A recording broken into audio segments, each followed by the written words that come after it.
It is 6 o'clock. Good morning. I'm Jonathan Schaefer. The Tennessee Titans are scheduled for 4 primetime appearances this season, the most on their initial schedule since 2009. 3 of their primetime games are on the road: at Buffalo on Monday Night Football, September 19th, at Kansas City on Sunday Night Football, November 6th, and at Green Bay on Thursday Night Football, November 17th. They host Dallas on Thursday Night Football, December 29th. The Titans have 7 total games against playoff teams from last season. That is down from the total of 8 that they had entering the 2021 season. Titans agreed to terms on multi-year contracts with 4 of the 9 players from their most recent draft class: running back Hassan Haskins, also wide receiver Kyle Phillips, safety Theo Jackson, and linebacker Chance Campbell. 5-star wing player Julian Phillips has committed to Tennessee. The Basket Vols pick up the number 12 overall player in 2022, the highest remaining available player in the class. Phillips chose Tennessee over Auburn and the NBA's G League Ignite team. The Base Vols defeated Georgia 5-2 yesterday to win the first game of their 3-game home series against the Bulldogs. NBA tonight, Grizz at Warriors. Game 6 in San Francisco, 9 o'clock will be the tip for that. For all your foundation repair and waterproofing needs, visit USSTN.com. Breaking news at once on your Over the Titans and the Vols. This is 104.5 The Zone.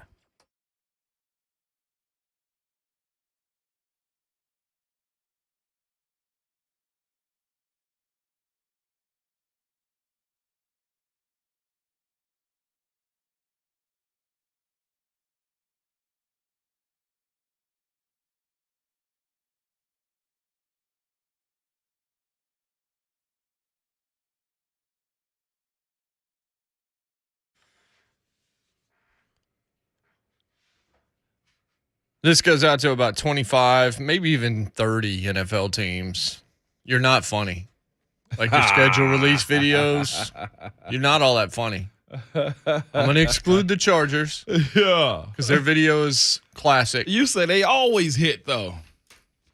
You bigged them up last year. It was like, Did I? the Chargers do real good. Oh, okay. Chargers Yeah. usually do. Yeah. Well, this is a new level. See, I be listening to you. No, you don't. Schaefer, did you see the text exchange from last night? Not until about midnight when I woke up, but yes. Schedule release, I put a couple of comments in about it. Ramon basically recites them back to me.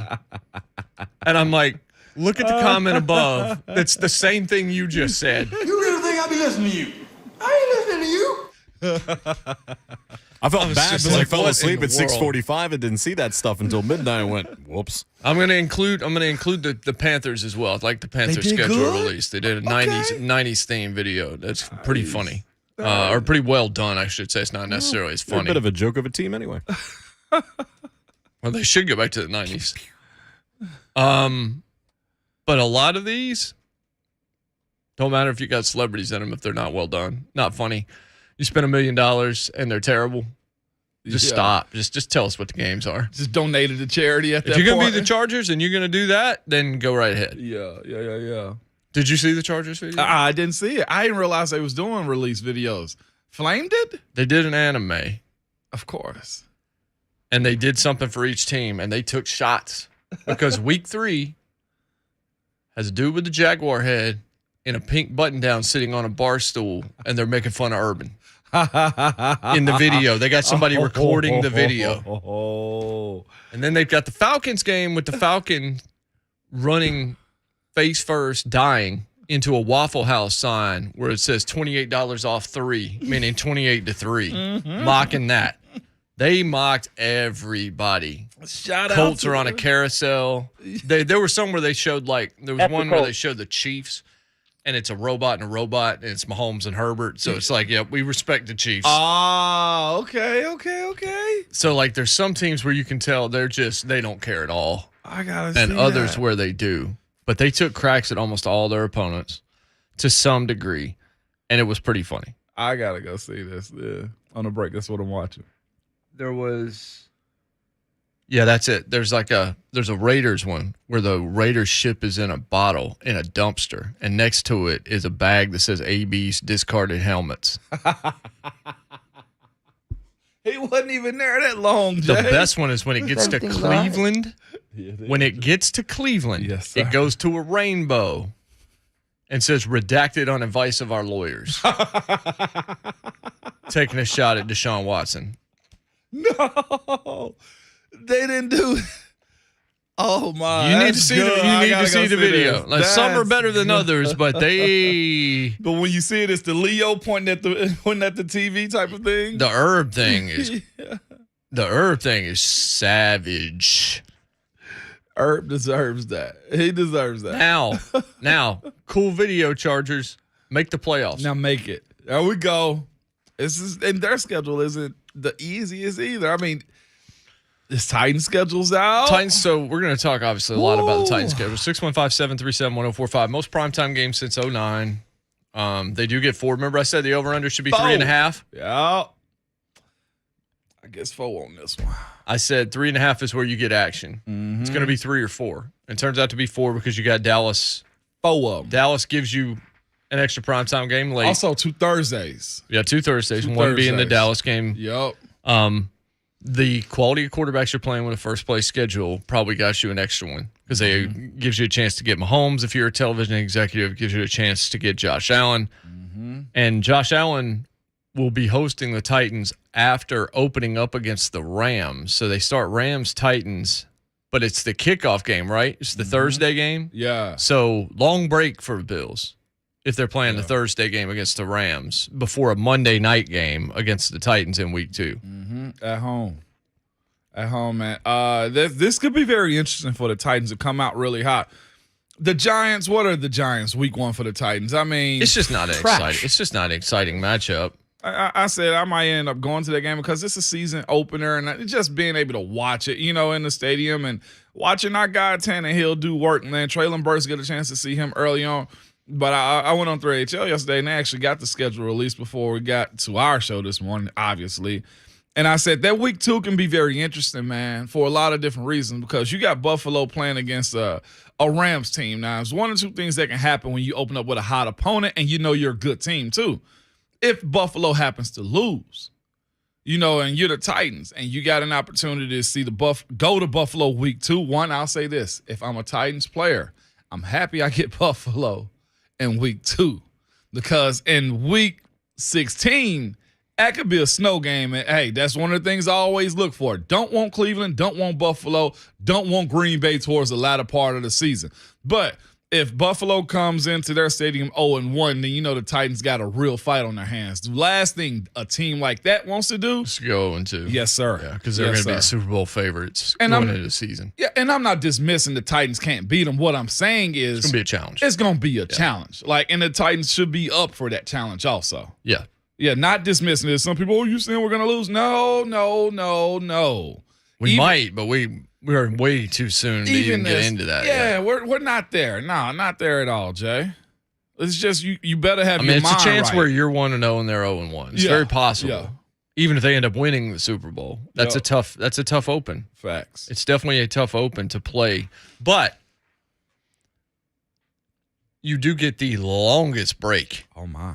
You get 11 days off from week 1 to week 2 if you're the Bills. You get the Rams on the road, and then you go home, watch everybody play on Sunday, including the Titans, and still have a week. Yeah, for sure.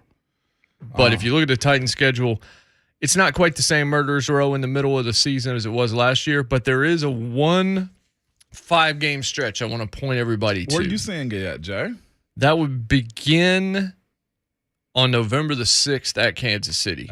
Sunday night against Mahomes. That game right there in itself, I'm sure we'll break it down more. Go ahead, Jay. Sunday night against Mahomes. A week later, Russell Wilson. 4 days later, Aaron Rodgers. And then the next game is Joe Burrow. And then the 5th game is A.J. Brown. That's the part of the schedule I just look at and say, I'm intrigued there. It's not the same. I don't think it's necessarily the, oh my gosh, that we looked at last year.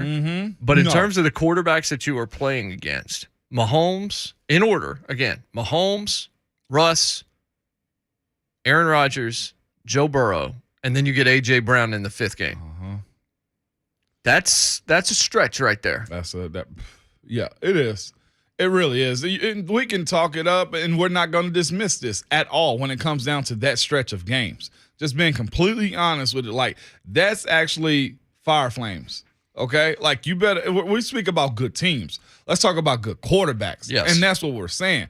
The marquee behind this is, look, if you can be at those games, be there because it should be a good one. And the other half of it is you need to win, Jay. Like, that's where we're at with this type of scheduling. And not even before that, Jay. You go 2 weeks before that, you still got to knock off Indy for the second That's time right. and go to Houston.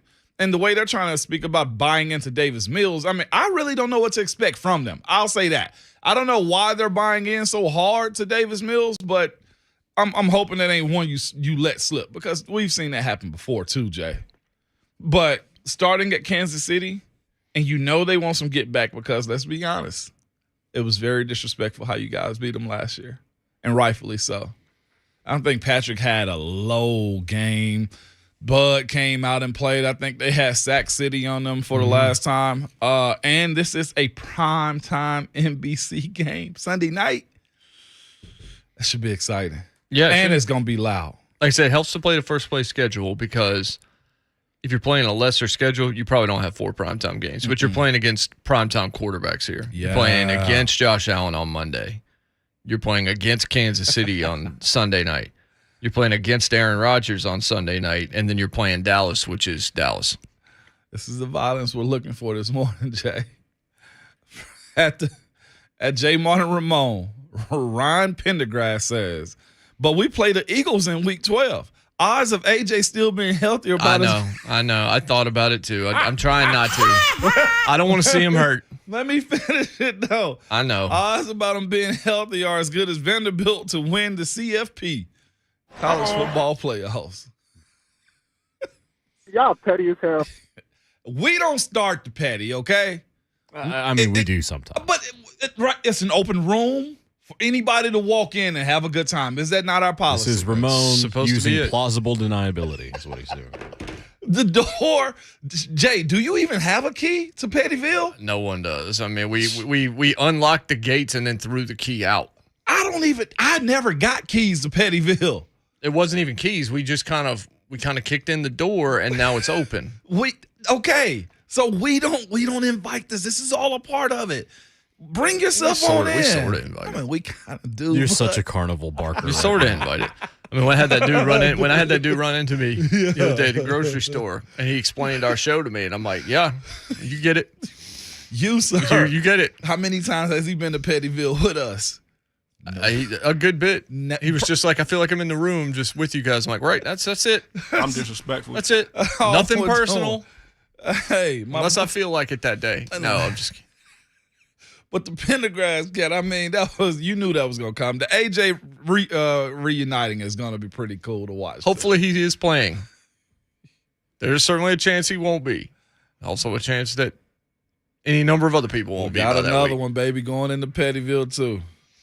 Austin Hamlet, 17-0. Ain't the 72 Dolphins, baby. This is real now. The 17-0 is not it, fellas. I'm just here to tell you. You're supposed to believe it, but that ain't gonna be it. Oh, there was another comment that said, this is going to be the year we don't lose 1, 2, or 3 games to lesser opponents. And I go, no, because every team loses about 1, 2, or 3 games to a lesser opponent. Yeah, What they did we, do. if nothing else, that's what we learned from the league last year. Don't discount anybody, right? That's right. Whew. First weekend though, the Young Boy versus the Giants. Who the Giants secondary? I hadn't even did no scouting breakdown on that. Dory Jackson. Oh, we get another reunion. Hell yeah. I don't think that one's going to have the same level of. Yeah, I don't think that's going to have the same We gravitas. painting it up though. But it's a home game and it's 9/11 and I'm hoping the weather's great. It's a 3:25 p.m. kickoff on opening weekend here in Nashville. I saw so we cut through the parking lot of the hotel to make it over here some days, every day. But 9/11 in Nashville that weekend, the 3:25 kickoff where the sun still, we hadn't pushed time back also. So it'll be an awesome, awesome atmosphere. I saw somebody yesterday that had hashtag Nash Bash on their card at the hotel over there, Jay. Can you imagine the party that'll be in Nashville that weekend here? Against opening weekend, that's going to be phenomenal. I'm excited about this, or am I just too energetic this morning? Which one is it? I mean, we know what the schedule is. We know it. Oh, don't do me like that, Jay. Come on, man. It's Friday. Don't do me like that. As Schaefer said yesterday, could have used yesterday being Friday. Nah, I'm ready to go. Michael McCarthy, front office sports, will join us next hour. By the way, Jim Wyatt in hour 3 and Mike Keith in hour 4. So plenty on the schedule, obviously. Wherever you want to take it with the schedule. By the way, congrats to Eric in Nashville who said, hey, they play in Dallas. That could easily be a primetime game. Turned out to be right. He sure did. Well, the other ones we guessed and knew, Yep. but he got the other one right. Green Bay. I didn't know where it was going to be at. So she said, but we found it. We did find it. Watch the Chargers video, guys, during the break. Maybe the Chargers and the Panthers. I didn't even hear what he said. I just said we found it. What did you say prior to that I agreed to? It made no sense, Shay. He said, we found it. And then Ramon followed that up by saying, that's what she said.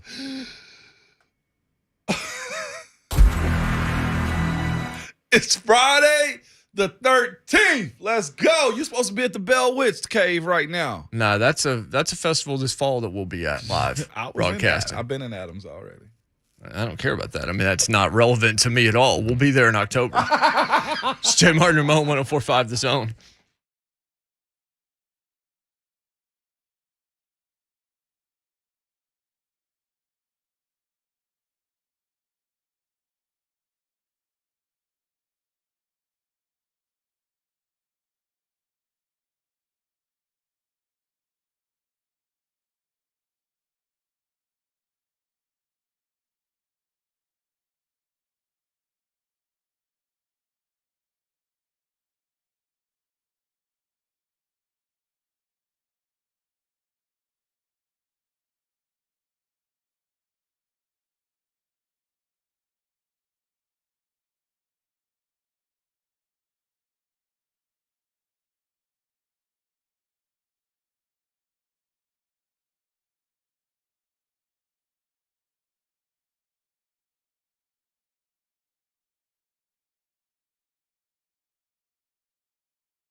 Doors and windows sticking, cracks in your bricks, a bowing basement wall, chimney leaning, all signs of a possible foundation issue with your home. These are things that maybe you can see, but you don't know how serious they are. Are they serious? You need to have somebody you can trust to tell you what's going on, and that's United Structural Systems. When it comes to foundation repair, that's the only company you need to know of. To know one you can trust. They've served Middle Tennessee for over a quarter of a century. Integrity, they care about it. Problem solving, that's what they do. They don't create problems so that they can fix them, and then they're not going to come out and just find something to find it so that they can charge you for it. They'd rather have your business long-term because they've earned your respect and earned your trust. Locally owned, not a franchise. They come out and they tell you what's going on. Sometimes they'll say, hey, not that big of a deal. Don't really need to do anything to that right now. Or it's a minor job. It's not always going to be a major job. Sometimes it's no job. You get to make the call. You make the decision. They get to work. You don't pay until the end. There's nothing more that you can ask for except to know that it's taken care of and to remember that foundation issues can be huge to devalue your home, and these are not things that can go away on their own. Over 23,000 satisfied customers in counting can tell you you can feel awesome about placing the call. Do it today. Don't let it get any further down the road. Get that peace of mind. 615-227-2275. That's 227-2275 or online at ussTN.com. My friends at United Structural Systems.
Allen, under center, sneaking. No, I don't he did know. not make that. I do not know. Let's see where they spot it. He did not make that. The Titans think they have stopped it. Let's wait.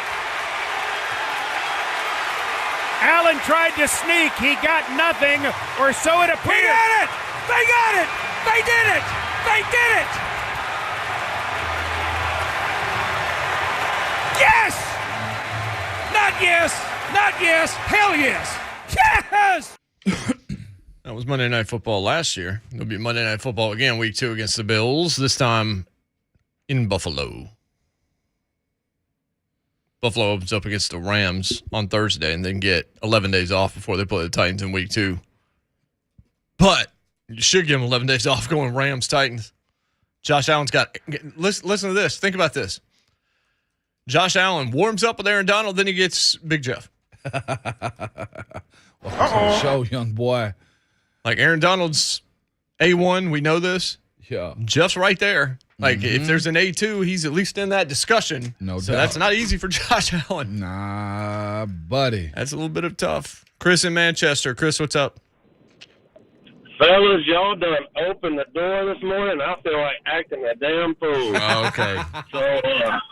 So I want to know what the odds are that the Bengals game, that Malik Willis starts that game and mentors Tannehill on how not to throw a dadgum 3 interceptions in a game. What do y'all think? Oh, Chris. Chris, it's not what we're doing today. It's a home game, and it's at 12 o'clock. As it wasn't us. I hate it here. It wasn't us. Hands off with this one. So what's the odds, Jay? 5-1. 5-1. 5-1. You nut job. I'm saying Malik sits, man. It's a good twist. It be you know I appreciate the twist on it. You know the saying, it be your own people. That's what we are right now. It be your own people, man. Eric in Nashville. Eric, congrats on calling that Cowboys game. Yeah, guys, I just had a feeling when I was listening to his sketch, I said, at first I thought, is that going to be a Christmas night game? But just my gut feeling was it was going to be a primetime game. Not so much us, it's because it's against the Cowboys. Yeah, right. And, was surprised we got 2 Thursday games, but at the end of the season where it's also the last Thursday night games, so it could mean something for both teams or only one team or neither team, depending on how the schedule falls and stuff. But just some other observations. Another reunion game, guys, you forgot about the Buffalo game. Roger Saffold, that also is a reunion game. Sure is. Big Raj is there. Yep. Yeah. What about now? Dennis Kelly, doesn't he play for the Packers? Or I thought he got signed to the Colts. He got signed to the Colts. That's the Colts. So that's another reunion game. Dennis Kelly. Yep. So it's going to be interesting, guys. There's some other observations. Well, I was hoping that the bye might be a little bit later. Mm-hmm. I was hoping it would be about 2 or 3 weeks later, just kind of a little bit early. Another observation about the schedule is after the Green Bay game, when we do play Cincinnati, we'll have 10 days off. So that kind of is a little bit of a benefit, guys. And also, too, for the Green Bay game, you're kind of hoping they might be flat because they're going to be coming off playing the Cowboys the week before. So it's just interesting how these things work out. And also, you talked about the cold weather game. The chance for the coldest game could be at Philadelphia because the rest of the games we're going to be playing warm weather. And also, I'm liking the fact that we're not playing the Texans again in the last game. We played the Texans for like 4 or 5 years straight on the last game of the season. But also what's going to be interesting is depending on the team's records and stuff, you're hoping the Kansas City game possibly doesn't get flexed out to Sunday night. None of the other primetime games will get flexed out. And also, too, if observations, will games get moved depending on importance, what the records are of teams or whatever. Even though the Cincinnati game is at noon, could it get moved to Sunday night game? Probably not. But, it's just interesting because I think we only have one late kickoff during the regular season. That's the Giants game. The first game was actually got 3. Oh, we do have 3? Chargers is an afternoon game. Houston too. Yeah. Oh, you're right. And the Chargers. I wasn't thinking about that, but but a lot of times games get flexed out, moved around depending on team's record and stuff. And also, of course, it too depends. Another thing we hadn't thought about, guys, is COVID, because a lot of people predict that COVID could get worse in the fall. And some games could get moved around, so we'll have to see how that plays out because you already have that happen in baseball a little bit, guys. But it's just interesting, Gage, and I'll get off, guys. Y'all have a great weekend. You too. Enjoy yourself, man. He's right about the late in the season. You're not going to play in the inclement weather for the most part, but you got some games you really need. That Chargers game for sure, 12-18 is big. I think winning Houston. You don't want to slip Christmas Eve, man. There's nothing better, though, than winning on Christmas Eve and getting the next day off, Christmas Day, man. That's so cool. You really get a chance to celebrate. But it's Houston. It's a noon game, win, and then you double back with a short week with Dallas also on another Thursday night game. Eric mentioned the bye being early as week 6. That ain't too bad considering, you got Giants, Bills, Vegas, Indy, and Washington. So you get to play Matt Ryan and Carson Wentz. But those defenses, and then back to Matt Ryan after that. Those 2 defenses, though, is what I worry about as far as Washington and Indy. Well, and Vegas also. I mean, that ain't an easy stretch either, Jay. I know you mentioned starting 11-6 at Kansas City, but if we're being honest, after the Giants, Buffalo, good. Vegas got a really good defense. We'll see what Devontae looked like. And then you got Chandler on the other side. They got really good defense, Max Crosby.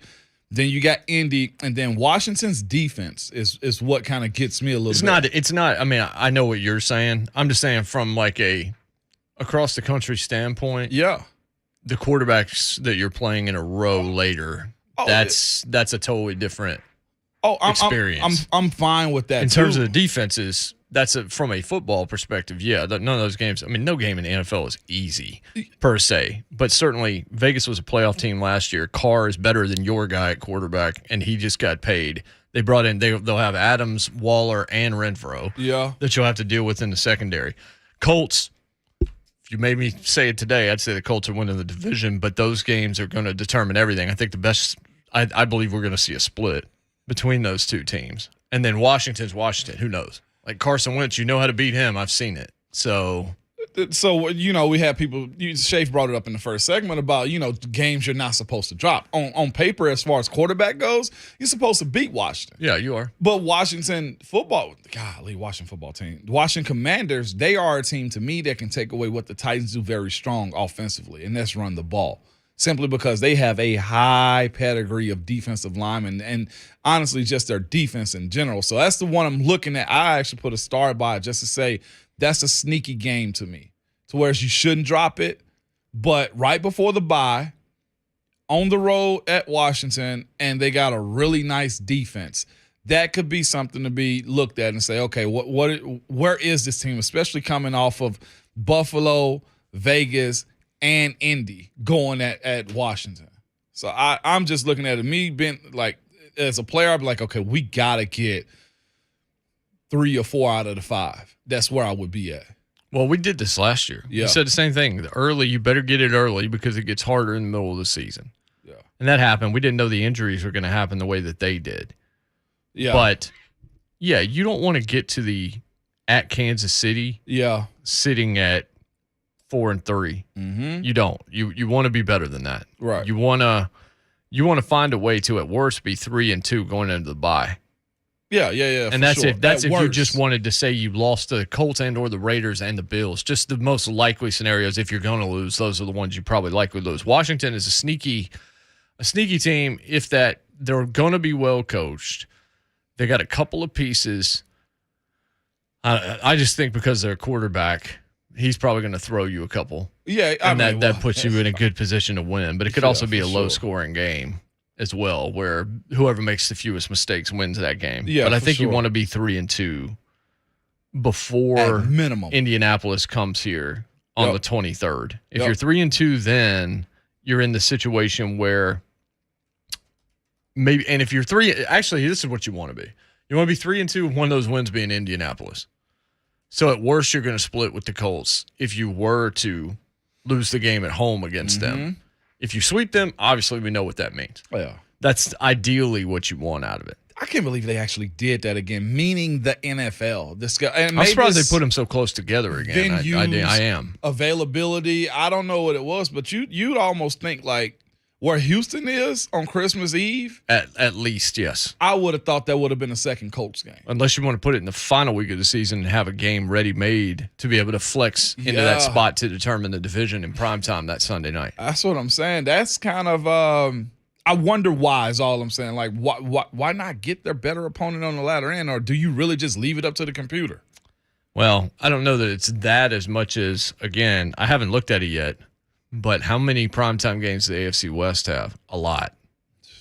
A lot. I sent it to our group chat. NFC East will have its share. They always do. 5 teams with 5.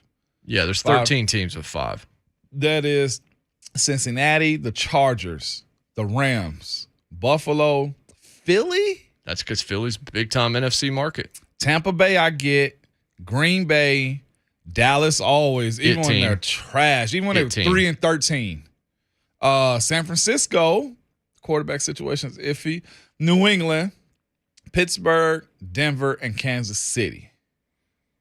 Those are the team with 5 primetime games. History, quarterbacks, or recent success in terms of you might think, well, Tennessee's been doing this longer than Cincinnati. Yeah, but Cincinnati's got Joe Burrow and his box office. It's really that simple. And they just went to the Super Bowl. They got Jamar. I mean, if you want to go even further, you can go to Jamar, but really it's about the fact that Joe Burrow's their quarterback. And people will tune in to watch him. They do have some stars. They do. Yeah. I mean, T. Higgins, Joe Mixon. I mean, their defense, Hendrickson. I mean, they got some guys. They've got some guys, but again, the guys you just named, a lot of those are not considered stars in terms of just a basic football fan. Like just somebody that isn't living and dying by it. That's the same argument we made about the Titans. The Titans have exactly one star. One. Yeah. And he happens to be a running back. So that's not ever going to be quite as enticing as it being a Joe Burrow type. Man, so on this list, Detroit, man. Zero.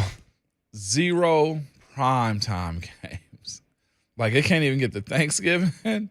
Yeah, but they're on Thanksgiving. Yeah, I mean, it's always Thanksgiving. But it's 1 o'clock or 11. But it's still Thanksgiving for them. 0? Who the hell would want to watch them in primetime anyway? That's gotta suck. They're barely part of America. They're more Canada than America. This is the amazing thing. The fact that the Jets and Giants both only have one apiece and they're New York tells you how awful it's been for those franchises in recent years. Two worst records in the league combined. You want to know who's their company? Houston. Carolina. Come on, man. Marcus. ATL. And then Trevor. Because of last year and because it's Jacksonville. Unless they're a Super Bowl contender, you want to talk about no one caring. The biggest markets, one of them in New York, and both of their teams only have one primetime game. Because they're trash. I know, but dang, son. Trash. Ryan Tannehill voice, man. Nice. I love that clip right there, too. Chicago surprisingly has 3. New Orleans 3. Baltimore 3. That's kind of iffy to me too. I guess they have nobody really to highlight other than Lamar. What's iffy? I mean Baltimore. Maybe it's just my I think bias it's a little towards bit your bias. Yeah. So you watched the video. You watched the Chargers video. Chargers video is nice. It's really nice. They took shots at Herb.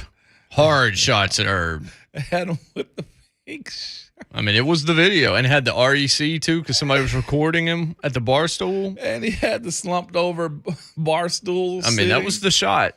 Deshaun with the redacted. The Waffle House with 28-3. And then what about the social media post being scrubbed on the Cardinals game? For Kyler Murray. Yeah. I was starting to look at the Carolina Panthers promo video. That's going to take you down memory lane. If I love that video. Y'all got a chance, man. Those are the two, man. Dunkaroos. They got the old AOL dial-up on there. Did you see Denver? No, Denver's video was not good, actually. Russ did it, but come on, he's a little corny. But did you see the Chargers part with him? Yeah. It said let Russ cook, yeah, but in the background, the stadium's on fire. Yeah. Because it caught fire like a month ago. I saw that. Yeah. I saw that. But yeah, man, so is the fan base, what games is a must for you to go to? That's kind of where I'm at. Like that's like I said, week 1, I kind of want to see. Going to Buffalo, go break tables there. Since they came and invaded Nashville last year, you beat them, but they invaded Nashville last year, had people staying and getting arrested, making scoop Nashville and everything. Like, go to Buffalo, man. Go try the real wings, by the way. I think it's Anchor Bar. Shafe, have you been to it before? Wait, I got to cut you off. So he said Titans have 1 star, and he starts naming guys. I'm talking about superstars that people outside of this market know who are. I don't mean like Robert Mays and Bill Barnwell. I mean, like, regular football fans are going to tune in to watch these people. Superstars. There's one. It's Derrick Henry. Kevin Byard's a hell of a player. Nobody in Philadelphia is caring overall about Kevin Byard. I mean, Deion Sanders says he didn't know who he is. Well, yeah, I didn't think about that, but I'm just talking about guys that move the needle in terms of getting primetime games. The more of them you have, especially if you have a quarterback, that generally helps you out, unless you're a traditional power like Pittsburgh. Just to clarify what I was saying, I'm not saying those guys aren't all world. Aaron Donald is the only defensive tackle in the league people actually Fletcher Cox was there. Yeah, but I don't think anybody's tuning in to him like they are Aaron Donald. I'm talking about like Respect in terms of ratings. In terms of like that dude transcends just being a defensive tackle. Yeah. At this point, because the way he's been hyped and, all the numbers and all of those kinds of things. Derrick Henry's really about it. I don't think anybody knows Big Jeff yet. They should. He's on his way. This year, if he has another big year, maybe they can get a hype train behind him because he's going to be in primetime. So hopefully you're watching those games and he shows out, which he has in the past. But right now, there's one star on the Titans, and it's still Derrick Henry. Still DH22, baby. M-Boy says Kevin Byard, 2-time All-Pro. Stop, Jay Martin. I don't care that he's a 2-time All-Pro. I don't care how many awards he's won. That doesn't mean he's a superstar. I'm not saying he shouldn't be one. I'm saying he's not one. 615-737-1045 is the telephone number. 737-1045. Again, Michael McCarthy of Front Office Sports. We'll talk to him about the business of putting these videos together. Also, Netflix about to release an ad model because they're losing money. And they've got to find it. I told y'all 3 years ago, sell that stock. Of which one? Prepare to sell that stock. It's peaked. Of who? Netflix. Oh. Because they don't have what they used to have. Because there's 7,000 other services now that have taken their content off it, and you're having to subscribe separately. Jim Wyatt, Titans Online, of course, hour number 3. Mike Keith in the 4th hour of the show. So a lot to get to. Take a schedule wherever you'd like. 615-737-1045. It's Jay Martin Ramon, 1045 The Zone.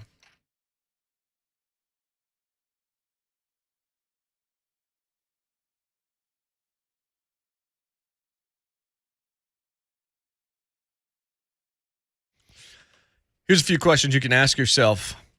Is your cooling system working properly as the weather heats up? If it's around 10 years old, or if it's older, for me, it was 17 last fall, so we got something done.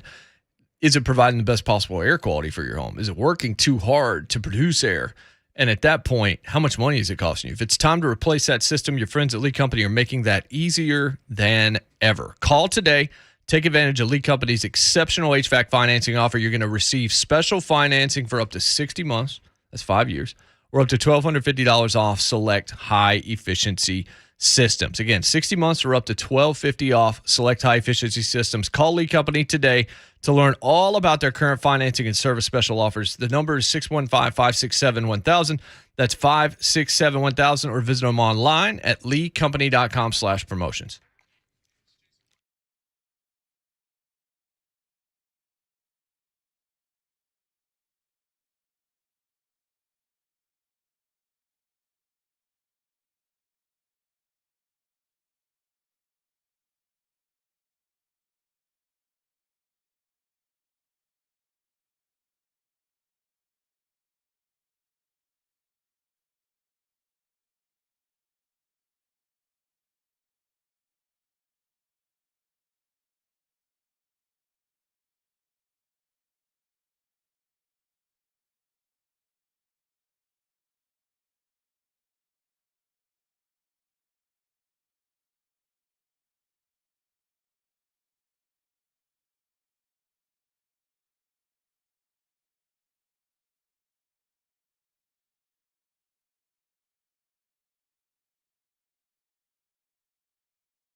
Patrick Mahomes is something else. We all know it. He's 47-14 as a starter in the National Football League. He's 0-2 at Nissan Stadium. Final score, Tennessee 27, Kansas City 3.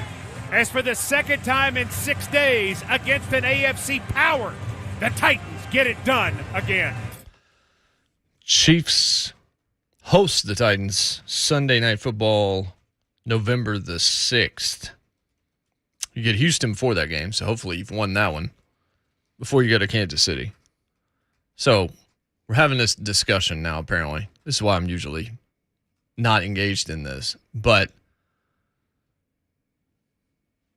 Derrick Henry is the only guy on the Tennessee Titans roster that if you put on the front of Sports Illustrated without his helmet on, you would know who that is. It's really that simple. It's not about how good he is. It's not about all pros. It's not about respect in the league. It's about, for television networks, none of that stuff matters. If you're not a quarterback that's a celebrity, those are your biggest celebrities in all sports, is NBA superstars and NFL quarterbacks. And then I would add college football coaches to that list. But they're becoming less powerful now because of collectives. But they're figureheads with power. No one writ large, I don't mean no one, but the vast majority of people don't know who Kevin Byard is, certainly wouldn't recognize him. There's a difference, right? Sebastian Stan's a great actor. And if you haven't seen, a lot of the stuff that he did early in his career, I wouldn't be surprised. Who? Exactly. But once he played the Winter Soldier, it mattered. Then other stuff that he was doing was actually relevant because he played for the equivalent of the Cowboys. He played for Marvel. Cowboys, you know more about because they're an it franchise, and they have been for a long time. There's a difference between being a superstar in terms of celebrity and being super talented. Sebastian Stan might be a better actor than a lot of people that are going to outdraw him unless he is associated with the right team, in this case being Marvel. A lot of Leonardo DiCaprio movies suck, but he's going to make more money in most cases than Sebastian Stan, regardless of whether or not Sebastian Stan is better. If Leo is the Cowboys, there's a lot of unknown actors that are better, but they're still relative unknowns because they don't play for Marvel or they don't play with the name of Tom Brady or something like that. So that's really all I'm saying, is that when it comes to deciding games, you either have to have tradition or you have to have superstars that people that don't know all that much about football. I'm talking about you guys. You guys are listening to sports radio. That's different. There's only one guy I see somebody in chat saying, one guy in Wyoming that you're going to tune in to watch with the Titans is Derrick Henry. That's right.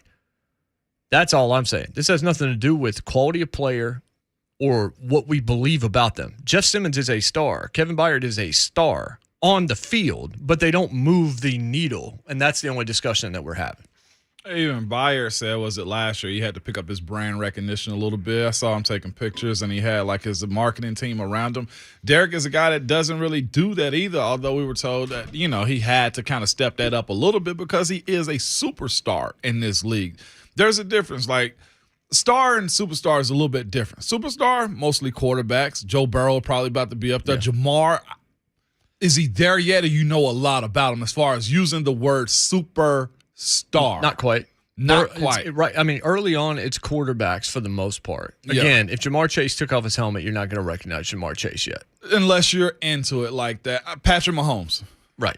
Hands down. Tom superstar. Brady, Aaron Rodgers. Matthew Stafford now. And again, you put him in a regular ad that's not a football-specific ad. So was Stafford before he went to L.A. just a starting quarterback, a star? He was known because he was a quarterback. Because quarterbacks it's like a different draft. We talked about how there's a different draft. There's a draft and the quarterback draft. Yeah. You know quarterbacks because they're usually the ones talking, and they're the ones that are shown on the sidelines without their helmet on more often than everybody else because they're focused on. But in terms of being some kind of star that other people recognize, not until we got to L.A. I think when you pull your helmet off and people instantly know who you are, it's different. It's different too. So I think you can have both conversations. You can say person is a star on the field. There's no doubt, a superstar. Right. I was just telling this. I remember when Wyatt first came. As soon as we're talking about Wyatt first came on the scene, like out of nowhere. Mm-hmm. Our coach admitted We probably should have went and got him. They knew he could play like that. And the other part was he made sure we knew who he was because he was lighting the NFL on fire. And I remember him specifically talking about, I didn't know who Kevin Wyatt was. I was like, this dude from MTSU is right down the street from my house. All those types of things. And then Coach T was like, no, this dude is a stud. Mm-hmm. So, of course, we know him. I know him. Hell, he's a hell of a player. It's the same thing with Big Jeff. I'll say this. The first time we were about to play Big Jeff when he came off the ACL, he didn't play that game. Mm-hmm. But Coach T was like, the stud, they got out of Mississippi State. If they play him, we got to do da-da-da-da. You know, it was those type of conversations. Jeff is still gradually growing into that stardom. Is he a star? Yes. Is he an all-pro? Yes. As far as superstars at D tackle, there's one. There's one. And as much as I love Calais, I think Calais is awesome. I think DeForest Buckner is really damn good, too. Look, you're talking about Cox. All these guys are great. But there's only one guy that people know who is. At D tackle, yes, there's only one. That's right. Now, y'all can push back. I'd love to hear the conversation on how you're going to justify it. But who's the one that's, when he was at the Super Bowl situation, you saw Aaron Donald? If you put Aaron Donald in I don't know, think about an ad, AT&T ad, you're going to know who Aaron Donald is. I'll say this. The one thing that Jeff did do for himself, that Sunday night game, who was Aaron Donald that night? No, right. Now, if he got 4 opportunities this year plus some late games. Yeah, he's got to take advantage of them. To make that case.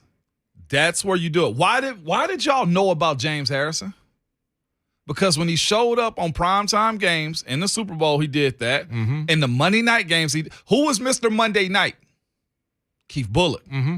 He became a star in this league because he showed up on primetime games. That's why these 4 honestly mean so much in the late afternoon games. Because if you're given that opportunity to become stars, I don't care. Whenever you do it then. Because the side clips they're going to show over the weekend, oh, he had 3 sacks in the game. No, but if you do that when Collinsworth is on, when Aikman is on, then you got something. So, yeah, he's on the verge. He's a star in this league. I would know who Big Jeff and Bayard is. Yeah. Again, inside the league, you do. Outside the league, that's a much different hill to climb, especially if you're not playing quarterback. That's just the way it is. If you don't have a star at quarterback, and if you love Tannehill, that's fine, but he's not in the star category. If he walks down the street in Nashville, you know who he is. That's about it. Odell superstar still? Oh, yeah. Okay. Odell's another one of those celebrity guys. You could put him in a Taco Bell ad. You know that's Odell Beckham. That's how you know. He's one name. You either got initials or one name. Yeah, that's right. TB12, OBJ, Josh. We'll talk to Michael McCarthy at Front Office Sports and see what he thinks about this because it's actually sort of in his wheelhouse. And about the NBA ratings being up right now. A lot of things out there. It's Jay Martin Mel 104.5 The Zone.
7:03, good morning. I'm Jonathan Shea for the Tennessee Titans, scheduled for 4 primetime games this season.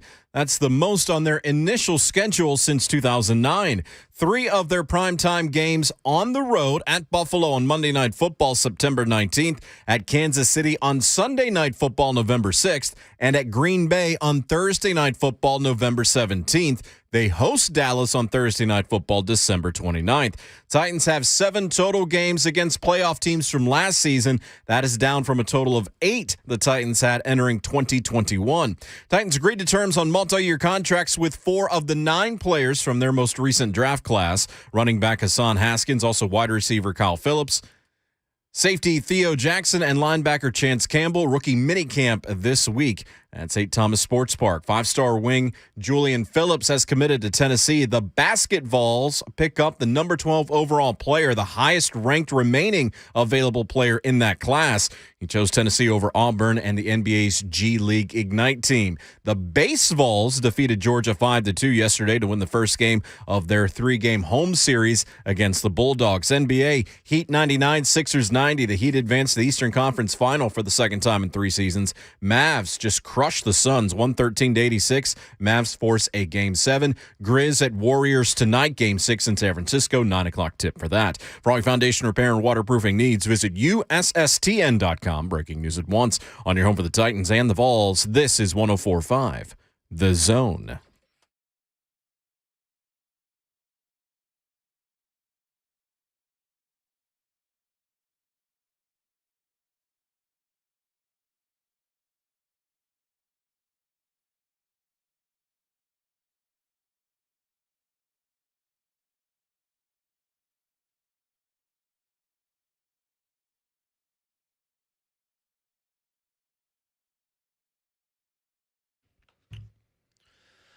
What's happening? Hour number 2, Jay Martin, Ramon, 104.5 The Zone. Ramon Foster, Jonathan Schaefer, Jason Martin. All 4 Seasons Garage Doors in Nashville, making it possible. All4seasonsgarages.com/Nashville.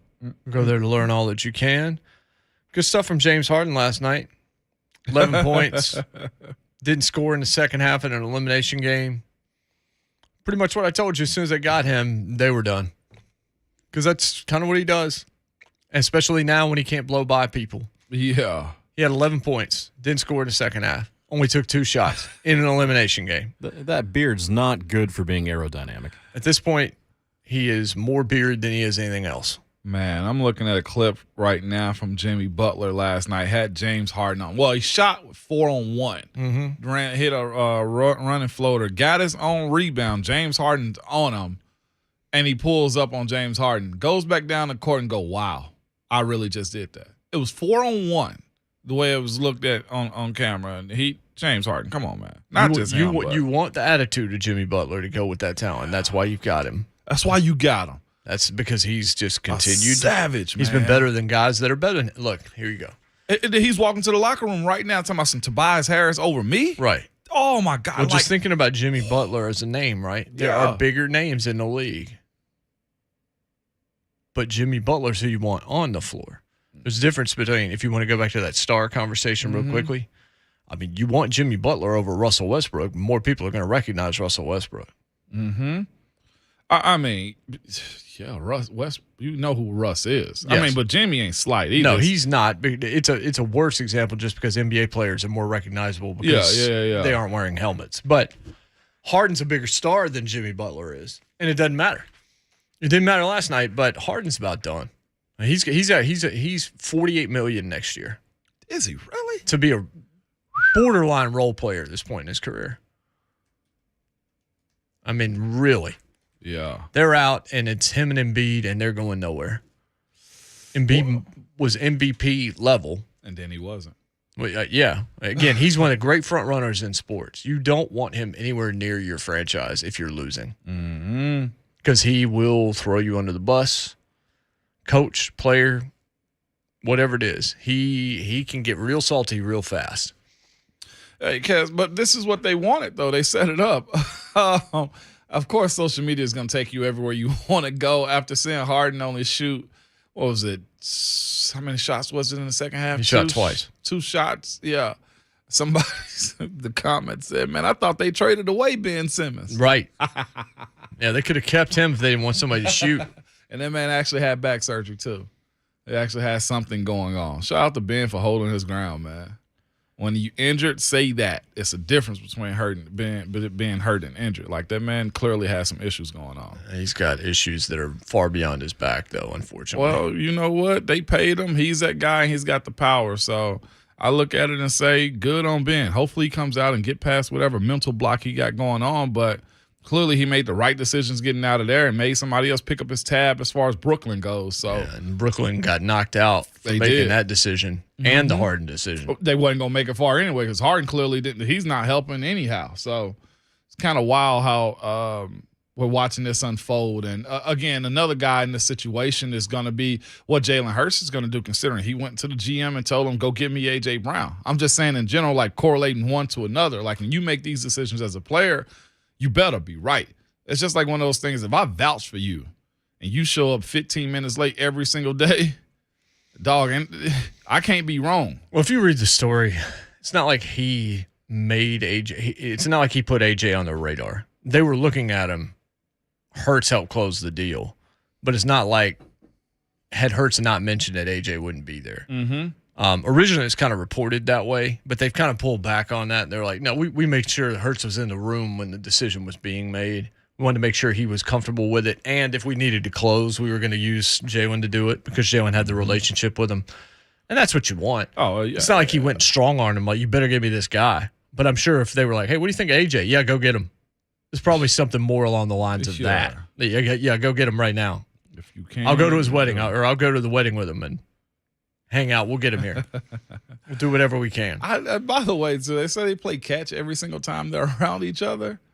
Whenever I've been around my football homeboys, like we never go, let's go toss the ball around. I don't know. Maybe their dynamic is a little bit different. Maybe when they get together, it's usually in workout settings, you know? So, but he said he did it at his child's birthday party.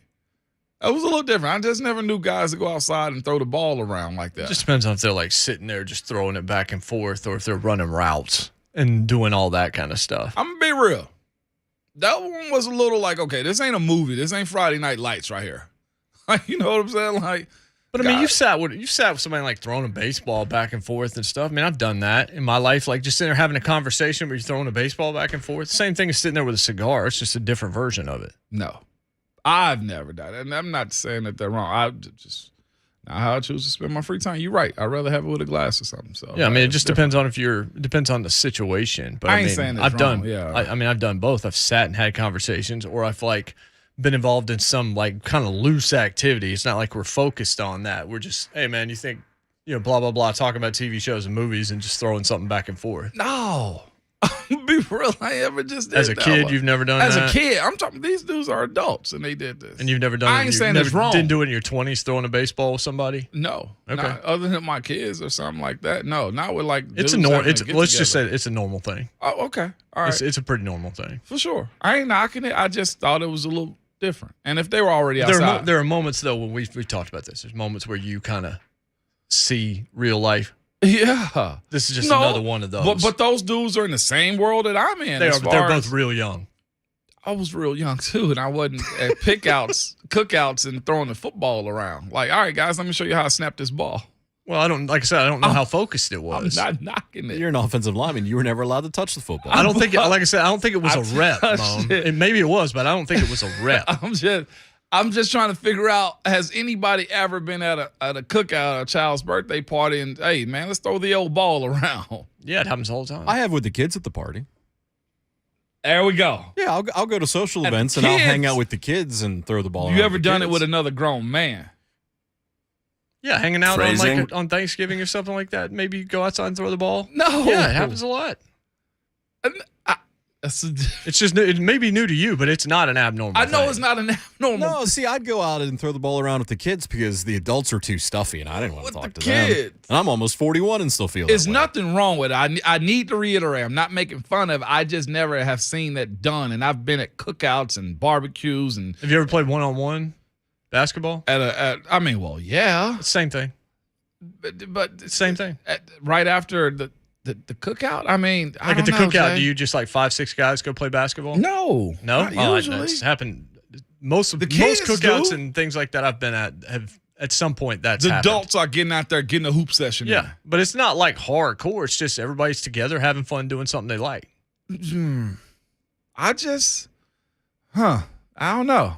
I mean, people do different things, but that's not, to Then me, maybe that's it's not their abnormal. thing. Yeah, maybe it's their thing. I'm not knocking it. Back in the day, you'd occasionally have the badminton or volleyball game, Yes. family game. Yes. That would happen. Badminton But that's used a to happen a lot, family too. game. If I invite you to RJ's party or Miles's party, are we going to the garage and go grab a ball to throw it around? You can't Maybe answer, it so depends it's a upon no. the setting. It depends. Again, there's a lot of people that do. Clearly, you do not. I'm just, There's usually the family bingo or the family card game. it's usually card game or It's the same. It's all the same. It's pretty just much the same recreational thing. activity. I can't rock with that. No, I ain't saying it's wrong, but No, you kind of are. I'm not. You just said you can't rock with it. That means you No. probably disagree As with it. Cousin Hightower just said, you need to go to better parties, Ramon. I throw Cornhole. really good parties. All right, cornhole. There, Corn- that's but another one. cornhole is a thing that you set up. Like that's all a part of the party to me. Cornhole is. I just think everybody's doing their own thing, having fun. They're doing whatever they want to do in that moment. Sometimes there's usually a clicker. It depends how big the party is. But it's like this group's going to go do this. This group's going to sit here and have this conversation. This group's going to, hey, let's go watch a movie. There's different stuff going on. Football ain't never came out. Now, at my family functions, it's usually people looking at their watch going, how long do I have to stay after the No, meal I before tend to can get agree with out of that. here? That's how Yeah, that rolls. I agree with that. Yeah. But he says it's something they do, so I respect it. Now, if they were sitting there running routes and stuff, then that was them fantasy camp and what they could do in the future. Now, it was usually the younger people at the party that would go and randomly grab a ball or a frisbee or something like that. Well, don't you get the feeling that they were probably close to the youngest people at the party? But they hosted the party. Okay. I just thought it was one of those ways that they were just justifying why they came together. I mean, anything becomes a story once they get together. Fairy tales. Like, you wouldn't even hear about it if they hadn't, right? You just like, oh, they were throwing the ball around. It became a story only because they ended up playing together. Well, they haven't played together yet, but they're on the same roster in the same uniform. It ain't wrong. It's not a matter of right or wrong. It ain't. I was just wondering how y'all felt about it. Just kind of. It's Friday the 13th, man. I'm opposing everything today. Why are you so oppositional today? I woke up feeling good today. That's all. The Best Buy video. Yeah, Davis. The best, yeah, Davis. Davis is the only one that got it in that video. Everybody else was getting applauded in the Best Buy Coach 30 video, but Davis still It's so good. missed a tackle and then walked away from the thief. I don't know. It's weird. That's probably what it is, cousin Brian. I ain't trying to break no sweat at a birthday party. I don't think you're breaking the sweat just back and forth in it. Now, if you're running reps and routes, that's a little bit different. Maybe they just love ball. We'll come back. Michael McCarthy, Front Office Sports. Jay Martin, 104.5 The Zone.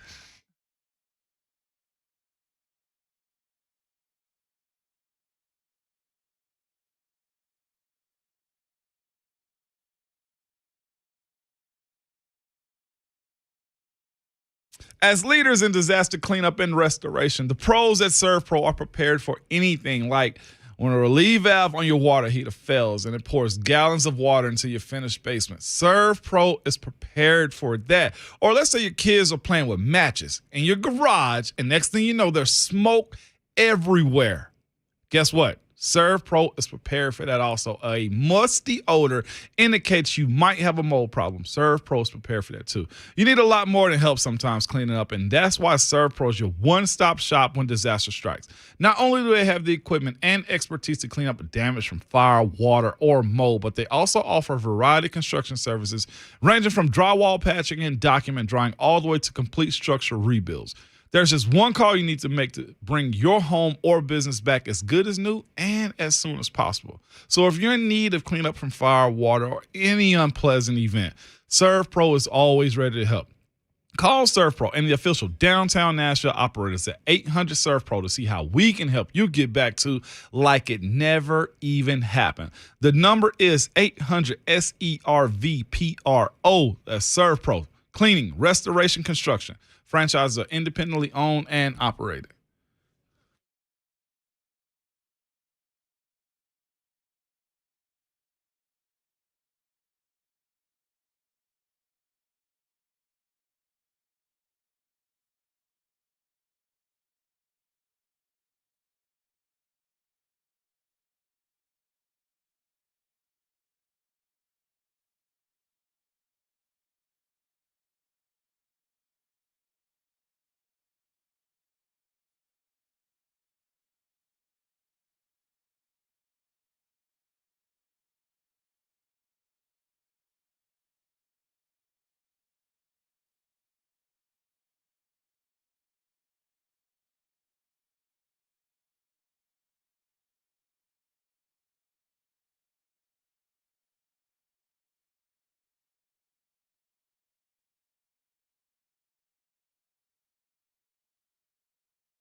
Welcome back, J Mart and Ramon.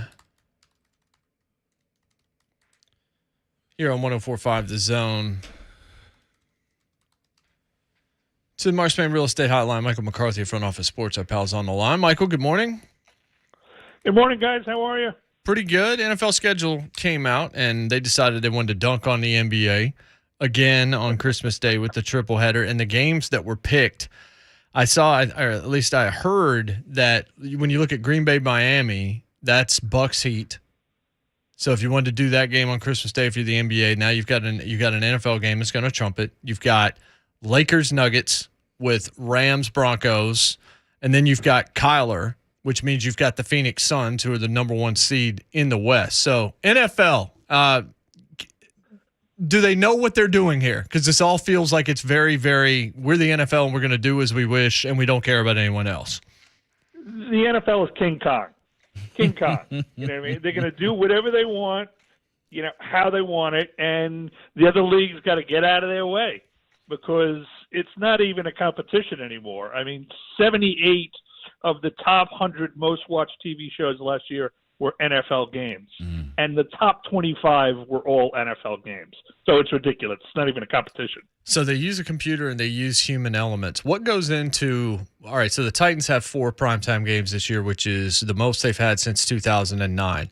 What do you think the order is? Now, the computer element is one thing, but you can set the algorithm to be whatever. But then you've got the human side of it. So is it superstar quarterbacks or superstar level players? Is it market size? Is it winning over the last few years? Is it tradition? Like, what factors do you think are most important in terms of getting into those key windows in prime time and Monday night and Sunday night, things like that? I think it's winning. I don't think it's market size. I think it's a combination of winning and attractive players. Take a look at the Bills, right? Now everybody wants the Buffalo Bills in prime time. Everybody wants the Buffalo Bills on opening day. Everybody wants them in Sunday Night Football, Thursday Night Football. A couple of years ago, the Buffalo Bills couldn't get arrested on these national games. So, yeah, when you get a hot young quarterback like a Josh Allen and, a lot of excitement building up about the team, you know what I mean, everybody suddenly wants them. Also, there's a business element to this, which is the league has to dole out games to satisfy its 5 network partners. So you can't have too much of a good schedule on one network and a really lousy one on others, because then people get mad and they're paying billions of dollars and they complain. So they really have to balance it out.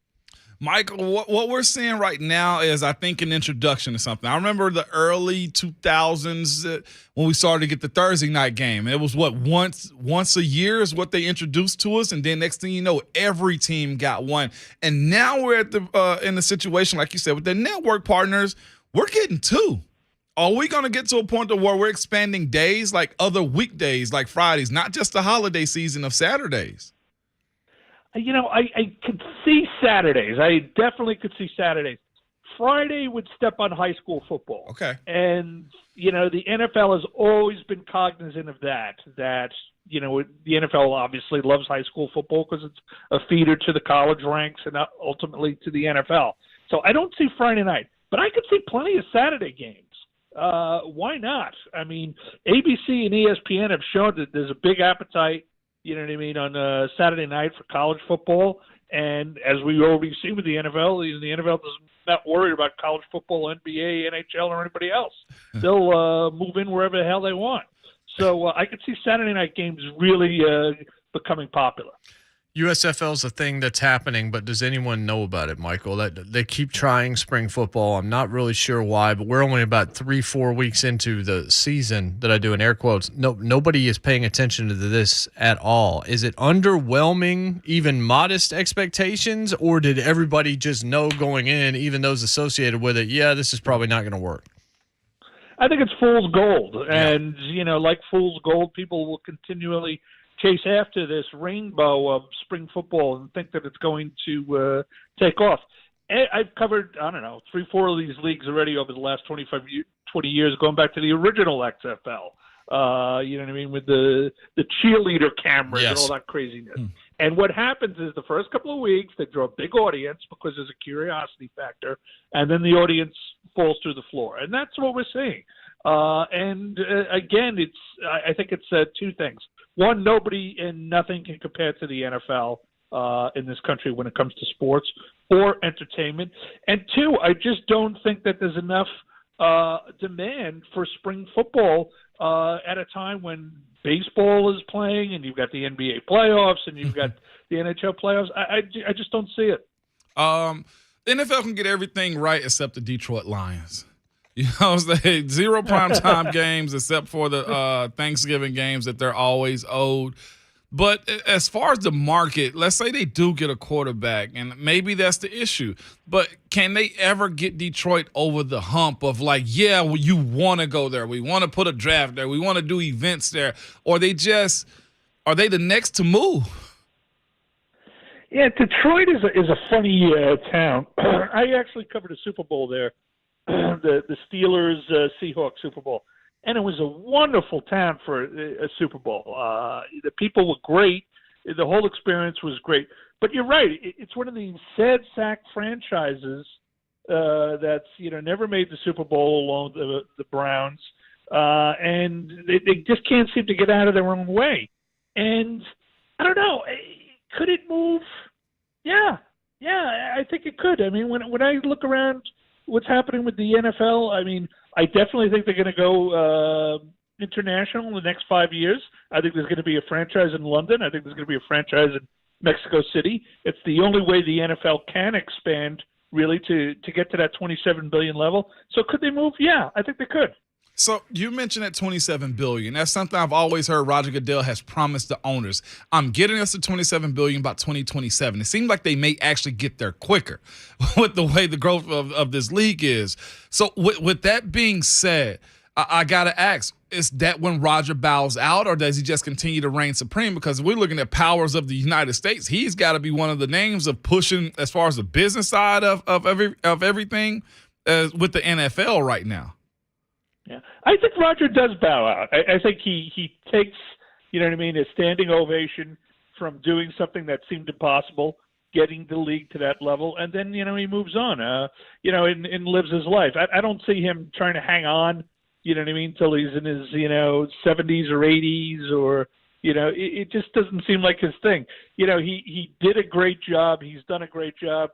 He's taken a lot of slings and arrows, because everybody, blames the commissioner. They don't blame the owners, but they blame the commissioner. He made a lot of mistakes along the way. Personally, I always thought the Tom Brady, Deflategate was kind of silly. But, he put money in everybody's pockets. He put money in the owners' pockets, and he put money in the players' pockets. And you got to give him credit for that. You mentioned Tom Brady.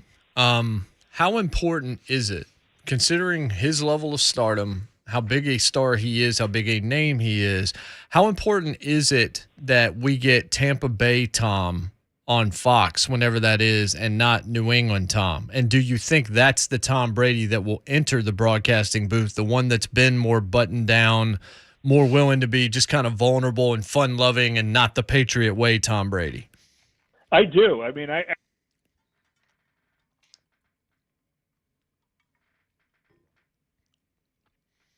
Not sure what happened there. Yeah, it was a fire question is what that was, Jay. Apparently. Absolutely fire. You bring up Tom. Don't question Tom, man. I didn't question him. Don't bring up the TB12. That's the brand. Somehow it just kind of lost the volume there real fast. So that's we're the try brand. to get him back. That's all that was. And, Jay, let's not forget, and you of all people I thought was going to buy into this. It's Friday the 13th. The lights hadn't flickered yet, but the phones have. All right, I think we got Michael. There we go. I don't know. Did you hear the question, Michael? I'll reset it real quick in case the audience didn't. Tom Brady, Fox obviously paying him $375 million to be their Tony Romo, to be their next guy, and you can't get a bigger name in the NFL than getting Tom Brady. Maybe Peyton would be the only other one, and ESPN's already got that with what they're doing. But how important is it that Tom is this kind of button-down, fun, Bucks, social media Tom, as opposed to the Patriot Way guy? And do you think that's who Fox will get? I do think that's who Fox will get. I think Tom is going to be sensational. I think you've really seen his personality flower since he got away from the Sith Lords of New England. And you see him having some fun. You saw him have some fun. I mean, you saw him get toasted after the Super Bowl win. Do you remember when he was pie-eyed, after Yes. throwing the So, yeah, he's really let loose.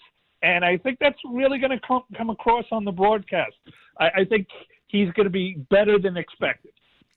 I think everybody's going to tune in to see it. There's no question about that. Go ahead, Mo. No, I was just going to ask, with the way the NFL is imposing on everybody's season and just doing whatever the heck they want, are they bulletproof, especially with the Christmas Day games and just how they're prime time and almost everything? Will the NBA ever push back? Because the Christmas games were their games. The NBA could try to push back, but I don't know what they can do. I mean, there used to be a school of thought that the NFL was going too far. Remember the famous Mark Cuban quote, pigs get slaughtered, the NFL are pigs. Well, the NFL have been pigs for a long time, and nobody's slaughtering them. They seem to get fatter and fatter. So, I mean, if I'm the NBA or other leagues, I stay the hell out of their way. I wouldn't try to confront them. And, you know what I mean? If they're going to move in on the NBA's Christmas Day thing, maybe the NBA establishes a new day. Maybe the NBA changes its schedule. But I do not believe you should try to go head-to-head with the NFL. I think that's suicide. How big a deal is it that – this is just a business question that's sports-related. How big a deal is it that EA is not going to have FIFA anymore? That they've now announced, that FIFA's not renegotiated with them and they're going to do whatever it is, EA FC, but they're not going to have the World Cup in the game. I mean, that's been a very, very – I mean, FIFA as a name grew, especially in America, because of the game series. How big a deal is that for EA and for all parties involved? I think it's a very big deal. Everybody always talks about soccer as the coming thing, and you know what I mean. Soccer has a growing number of fans in this country, and there's a fascination with it. And if there's any sport that's viewed as as the big challenger, 10 years from now, it's that. So I think it's a huge move from a business standpoint, and frankly, it's a little worrying. Yeah. The other half of what we got going on, too, is the college level. When it comes to I saw Deion say when you start playing college players like professionals, they start to act like professionals. Is that something that the NFL is prepared for with these kids bringing in cash into the league as far as some of these kids getting millions of dollars before they even become pros? The NFL hasn't really had to deal with it now. I mean, as usual, they seem to, slough the problems off on other people. I mean, it's really the problem of the college administrators and the college coaches. But the time they get to the NFL, they're viewed as professionals. So I really don't think it's their problem. I mean, it's a problem for college coaches because, if you're Urban Meyer and you want to treat these young men like they're kids, and you could just abuse them and say whatever you want to them, they're not anymore. They're young brands. Some of them are mini corporations already by the time they're 18. So I think it's more of a problem for college than it is for the NFL. Which company is more worrisome right now, Netflix or Peloton, Michael? Because both of them you could look at and say Netflix has peaked because people have taken most of their content off and set up their own streaming services, and they've had some controversies. They're trying to kind of remedy that, and Peloton just doesn't seem like they've been able to stabilize now that people are going back to work. Yeah, I think it's Peloton. I think Peloton is far more, immediate problems and challenges. I think Netflix's problem and challenge is more long-term, whereas Peloton's is short-term. Netflix's problem is that their business model has been replicated and being done better by other streamers, whether it's, Peacock or Paramount or whoever. They're not the only game in town anymore. And if you look at Netflix, they don't really have, much that you want to watch. They don't have particularly good movies. They don't have those shows that are guaranteed to make you tune in every week. But right now, I mean, in terms of a company that's really got some challenges, it's Peloton. Is Amazon's NFL deal a game changer? I mean, obviously they've dabbled in this before, but now that they've got exclusive rights to Thursday Night Football, there's talk of adding a game on Black Friday following Thanksgiving in future seasons. It seems like Amazon's full bull in, but is this a game changer for sports rights and streaming platforms going forward? It is. And I'll tell you why, because the NFL has brilliantly used free broadcast television for 50 years to become the number one sport. While everybody else, including the NBA, went to cable and pay TV, the NFL said, we're staying on free over-the-air TV. So if they're actually moving into streaming, while maintaining their foothold in free broadcast television, that's a huge move for the NFL. Plus, Amazon is a fantastic company technologically. So who knows what they could be working on that could help the NFL. For example, I've been hearing that they're working on the whole latency issue. As you know, streaming, takes longer to get to your TV set than regular TV. And if they could, solve that Gordian knot, then it would be a game changer. Let me ask you this one more thing. Sunday Ticket. Please tell me they're about to spread this out somewhere else. I keep hearing Apple on Sunday Ticket. Please. I know, but you got to think of this from a business standpoint.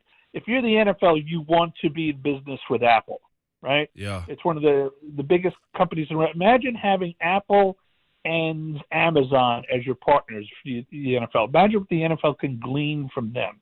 Imagine the ability to, put Sunday Ticket on every iPhone on the globe. It's a huge opportunity. They want to be in business with Apple, I think, as much as Apple wants to be in business with them. Michael, always a pleasure, brother. Thanks so much. Thanks, guys. Indeed. That's Michael McCarthy, frontofficesports.com. You know what I'd like? What's that? Sunday Ticket, but only Apple subscribers are able. If you don't have an Apple device, you have no chance of being able to see it. Yeah, I knew he was going to take a shot at me. So if you don't have if you don't have an iPhone, I don't know if your name's Jonathan Schaefer or Ron Slay, you're just screwed. Haven't paid for Sunday Ticket for a decade, so I don't care now. I haven't either. I need it. Seriously, you got to pay a dumb tax. People without iPhones, Jay. I'm just joking. There's going to be Droid people all over. I'm just having fun because Schaefer doesn't have an iPhone. He had the opportunity to get one again recently. Mm-hmm. Yeah. And didn't, just out of spite. I know it's just out of spite because of this show. Yeah, it was. You would have an iPhone if it wasn't for. That's real. I'm just going to blame Ramon. What did I do? I didn't even do nothing. You happened to be in the room, and I needed to take some of the heat off of me. Putting green bubbles on your phone all the time and don't even care. If you put green bubble guy, that might actually be a that guy contender. My cousin just got an iPhone and his text messages turned blue. That's when you're like, look at you becoming an adult. Shout out to you, Ted. Positive member of society. My dog, baby. Woo. Green bubble. Nope, got to go. We'll be back. We'll talk a little bit about what we just talked about there in terms of primetime games and the NFL scheduling. Yeah. NFL just dunking all over the NBA. Again, it's Jay Martin, Ramon, 104.5 The Zone. Got your bubbles right here.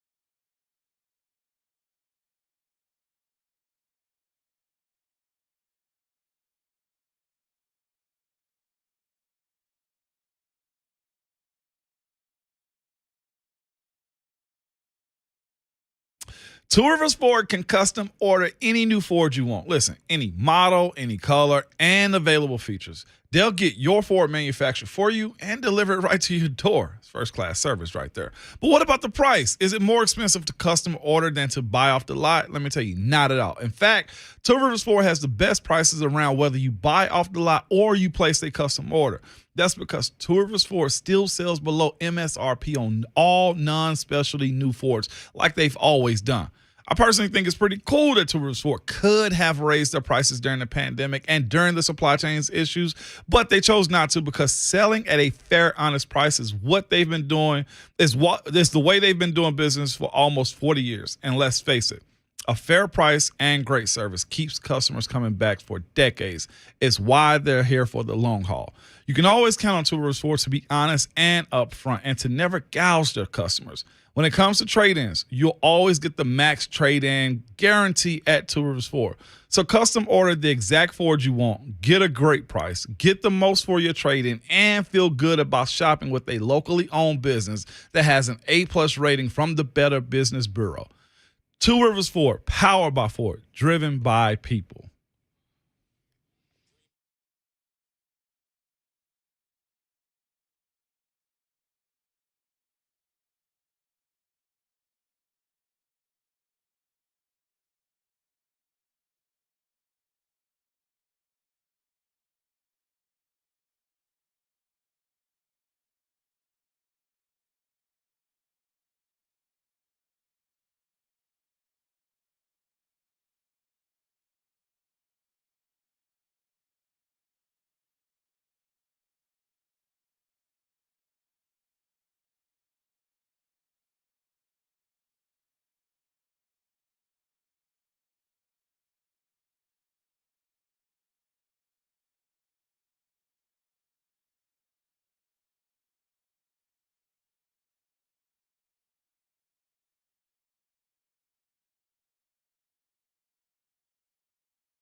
Wentz, play fake, standing in the end zone. He's in trouble. He tries to left-hand it out. It's intercepted by Molden. Touchdown, Titans. Wentz made a massive mistake. And Elijah Molden, the rookie, is there to snatch the gift out of the air and take it into the end zone and give the Titans the lead with 1:26 remaining. Get you some of that, Jalen Tabor. Zach, that was for you. Why? Terry McLaurin's like, why did I get stuck with this guy? It's all good. It's all good, baby. Oh, you have the look on your face now. I don't have a look. There you NFL schedule's out. That was another team that the Titans will see. And a quarterback that plays for a different team. That was Wentz. You'll see him week 5 at Washington. And you will see the Colts, of course, twice. Once on the 2nd of October. Once on 23rd of October. F the Colts. Before I say this, I know that it's going to get slander. I appreciate the Titans for taking my birthday off. Want to celebrate, honor me. I appreciate it. go. You lucky. Means a lot. Family radio Means show a lot. right now. Stupid. My own radio show doesn't, but the Titans do. They respect it.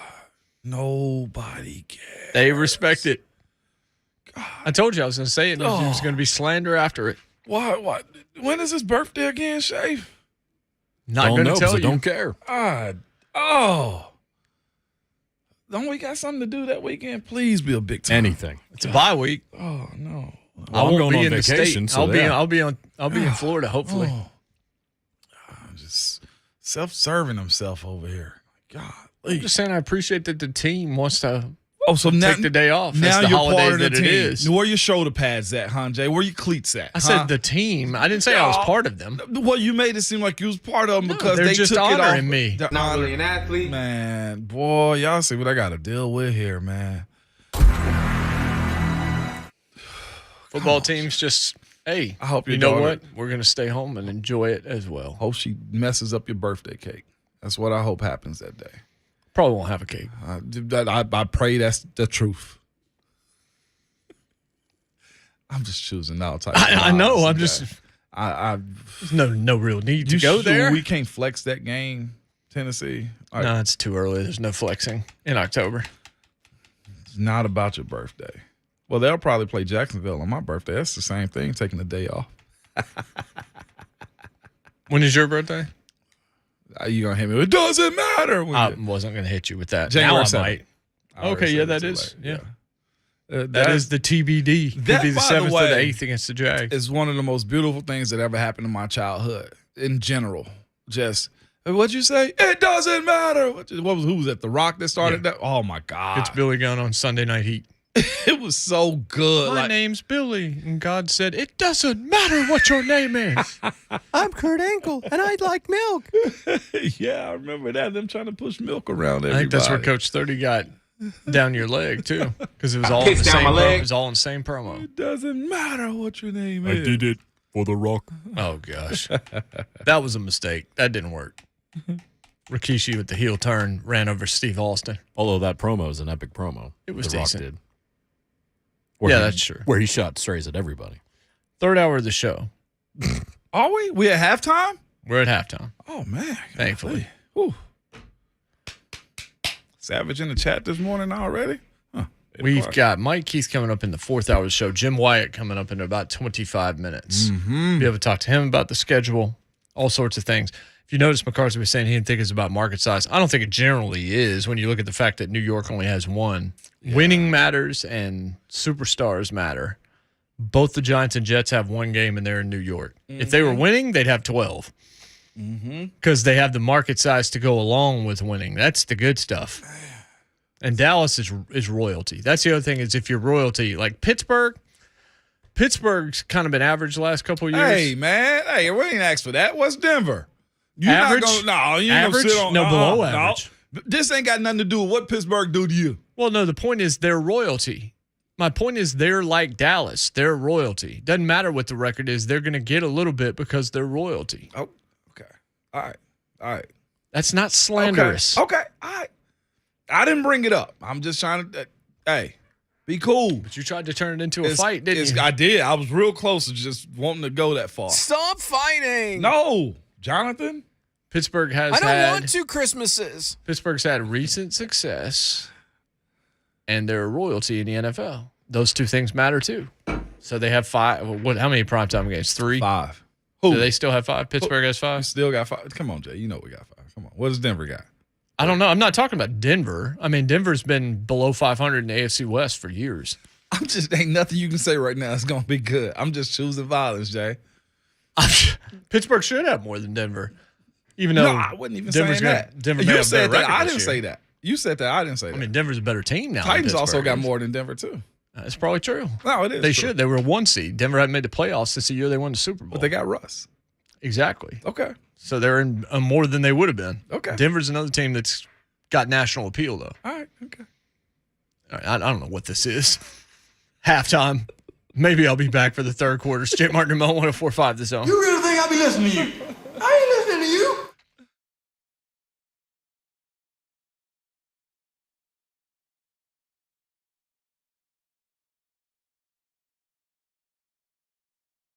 Life happens fast. Sometimes you can plan on when those life-changing moments are going to happen, but most of the time you just don't know. But Open Door can meet you wherever and whenever you need them. Did you just land that dream job that is moving you across the country? Did you just have a new baby, or are you upsizing or downsizing? When life's doors open, Open Door will handle the house. Open Door can help you avoid having to worry about finding transitional housing or paying a double mortgage. You can do what hundreds of thousands of people have already done. Request an offer through Open Door. Go to opendoor.com and enter your address. Tell them a little bit about your house, and you'll get an offer back in minutes. Open Door takes a look at your house, the surrounding market, and gives you a real competitive offer. You don't have to make repairs, do prep work, or schedule showings. You can choose the closing date and move on your schedule. Get your free offer at opendoor.com/WGFX. That's opendoor.com/WGFX. Life is full of opportunities, so selling your house shouldn't keep you from them. Sell to Open Door. opendoor.com/WGFX. And offer eligibility varies, and Open Door is represented by Open Door Brokerage, Inc., license 02061130 in California, and Open Door Brokerage, LLC in its other markets.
8:03, good morning. I'm Jonathan Schaefer. We had set the over-under on this show at 3.5 for primetime games for the Titans. We found out 4 primetime games this season, the most on their initial schedule since 2009. 3 of those games on the road: at Buffalo on Monday Night Football, September 19th, at Kansas City on Sunday Night Football, November 6th, and at Green Bay on Thursday Night Football, November 17th. They host Dallas on Thursday Night Football, December 29th. Titans have 7 total games against playoff teams from last season. That's actually down from a total of 8 from last year. Titans agreed to terms on multi-year contracts with 4 of the 9 from their most recent draft class. Running back Hassan Haskins, also wide receiver Kyle Phillips, safety Theo Jackson, and linebacker Chance Campbell. 5-star wing player Julian Phillips has committed to Tennessee for the Basket Vols. Number 12 overall player, the highest ranked remaining available player in the class, chose Tennessee over Auburn and the NBA's G League Ignite team. Baseballs defeated Georgia 5-2 yesterday to win the first game of their 3-game home series against the Bulldogs. NBA Heat eliminated the Sixers with a 99-90 win. Heat advanced to the Eastern Conference Final for the second time in 3 seasons. Mavs just dunked on the Suns 113-86. That'll go to a Game 7. Game 6 tonight in San Francisco. Grizz at Warriors. Again, the Grizz will be without Ja Morant. 9 o'clock tip for that. And coming up on Sunday, Nashville SC at the Houston Dynamo. 7:30 start for that one. For all your foundation repair and waterproofing needs, visit USSTN.com. Breaking news at once on over the Titans and the Vols. This is 104.5 The Zone.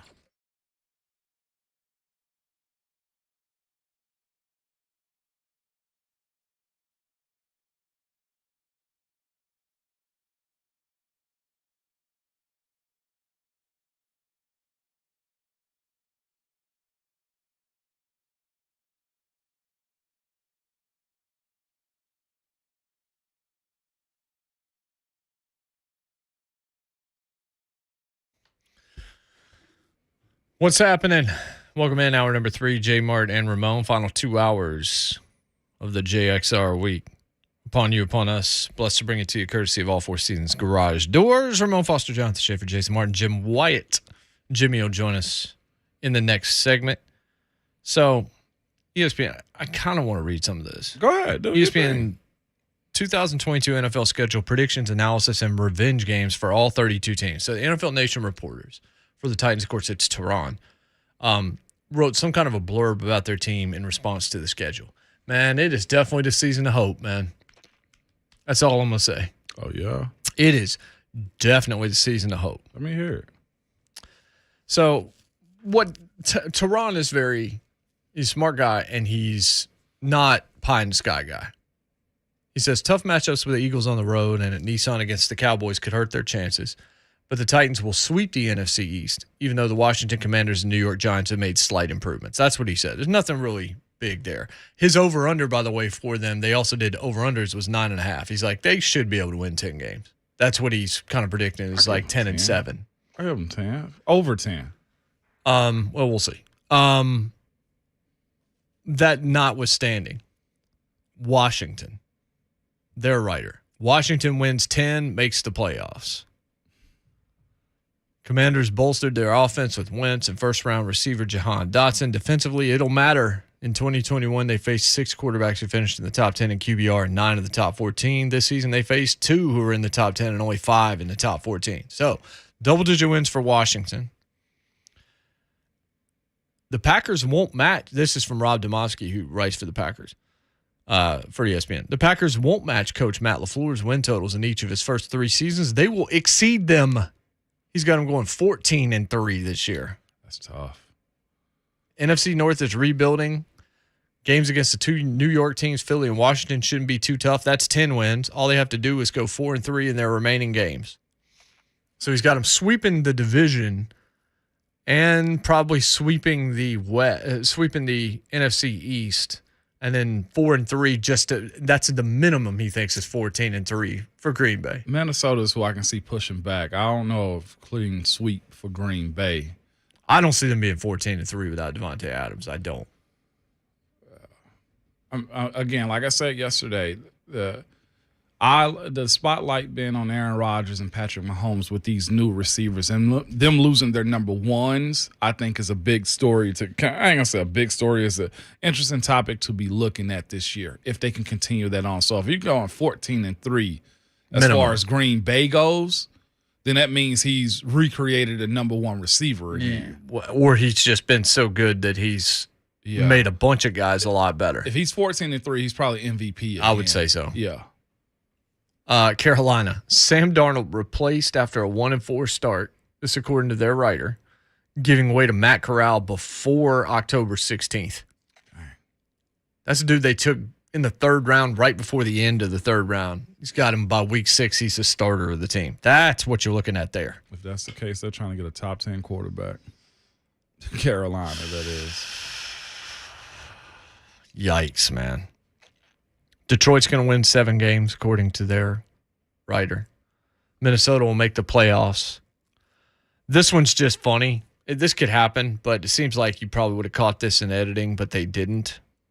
The Dolphins will start the season 8-2 through their first 10.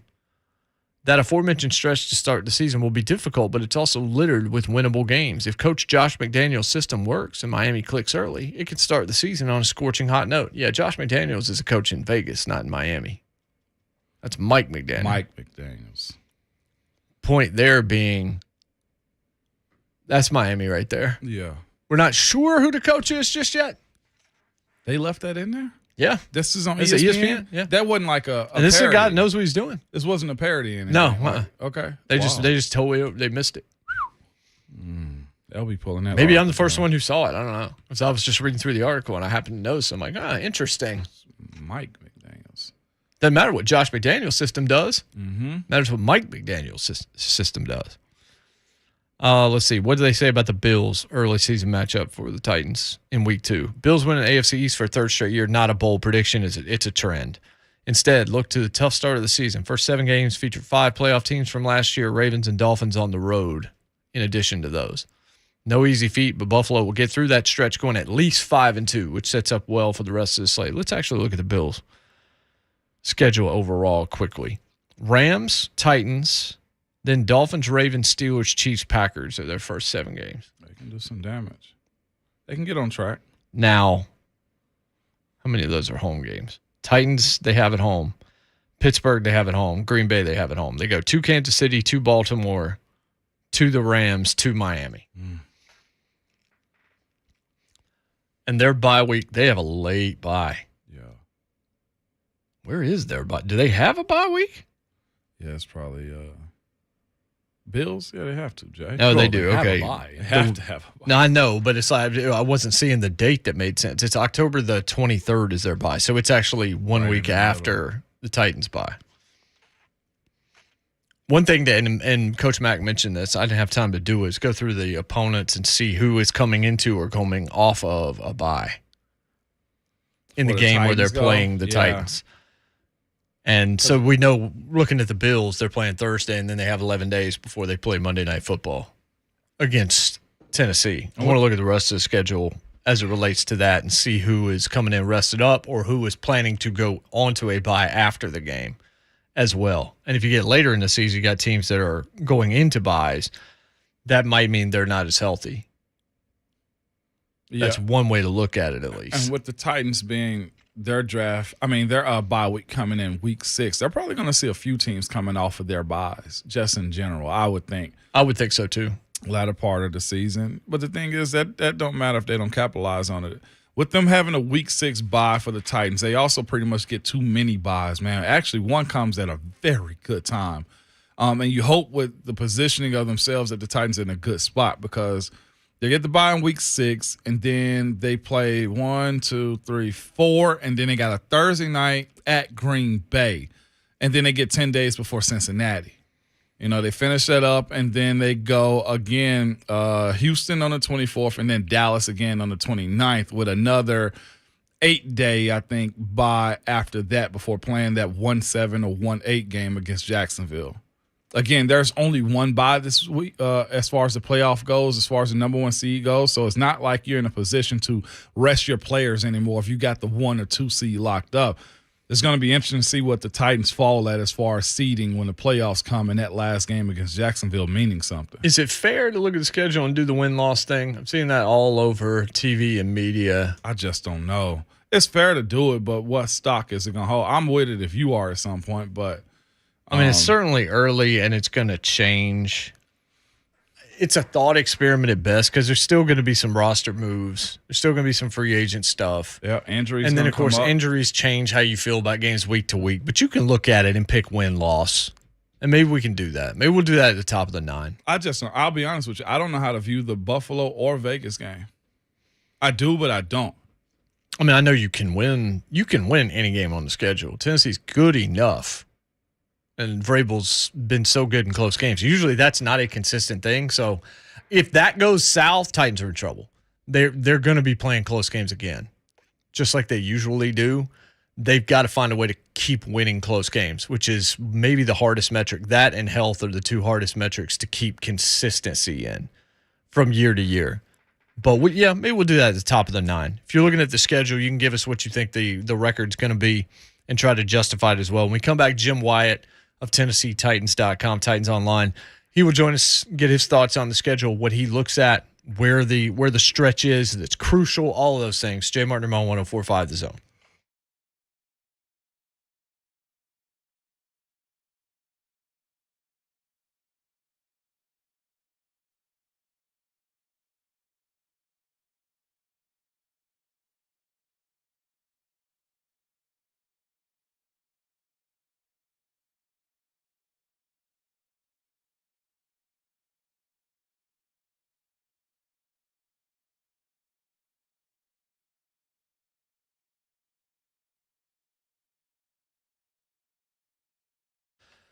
So you want to paint the living room, you want to have a pet, you want to do upgrades and repair things, but you got to submit requests to do them all. And yeah, the HOA, there's a thing there, but what if you're doing it with a landlord who's not really interested in any of the things that you want to do to the house that doesn't feel any kind of urgency to help you out? So you submit that, and then 3 months later, maybe you hear about it. Renting, we know it can get old. Instead of sending that monthly payment to a landlord's pocketbook, what if you're putting it to work for you in your dream home? It's a big decision to buy a home. There's a lot that goes into it, but Mortgage Investors Group is the Southeast leading mortgage lender, and they're going to help you know exactly what you're doing. They're going to help you know where to start, get you on the right track. They're going to make up a plan that utilizes your best option because they are interested in making sure that you get the right home loan for you. You can get a home loan with a lot of different people, but are you going to get the one that actually fits you, the one that's going to set you up for future success? That is what Mortgage Investors Group has for you. Let MIG work for you. Go to migonline.com.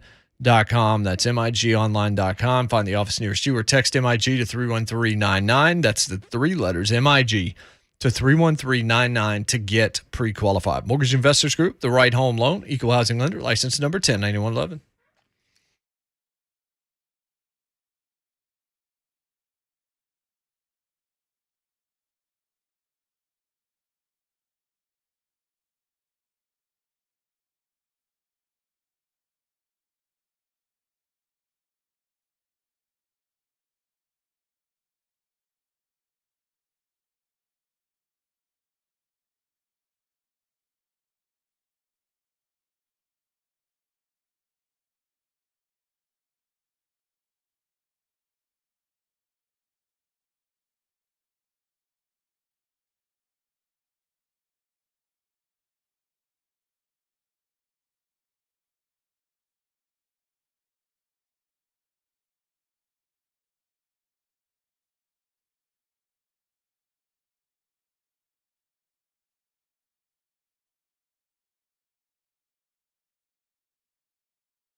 Tannehill rolling to the left, turns, runs, scores, finger roll, touchdown, Titan, yes sir, yes sir. Ryan Tannehill with the recognition, and then he hit the ignition to take it on into the end zone with some speed. Here are plenty of highlights coming this fall. Yeah. On Titans Radio's schedule is out. I actually, during the break, went and figured out the bye situation for the opponents of the Titans. You have two teams that are going to be playing the Titans off their bye. Kansas City has a bye in Week 8, leading into your Sunday night football game with them on Week 9. So they're going to have a week to rest prior to that game, and then the very following week against Denver.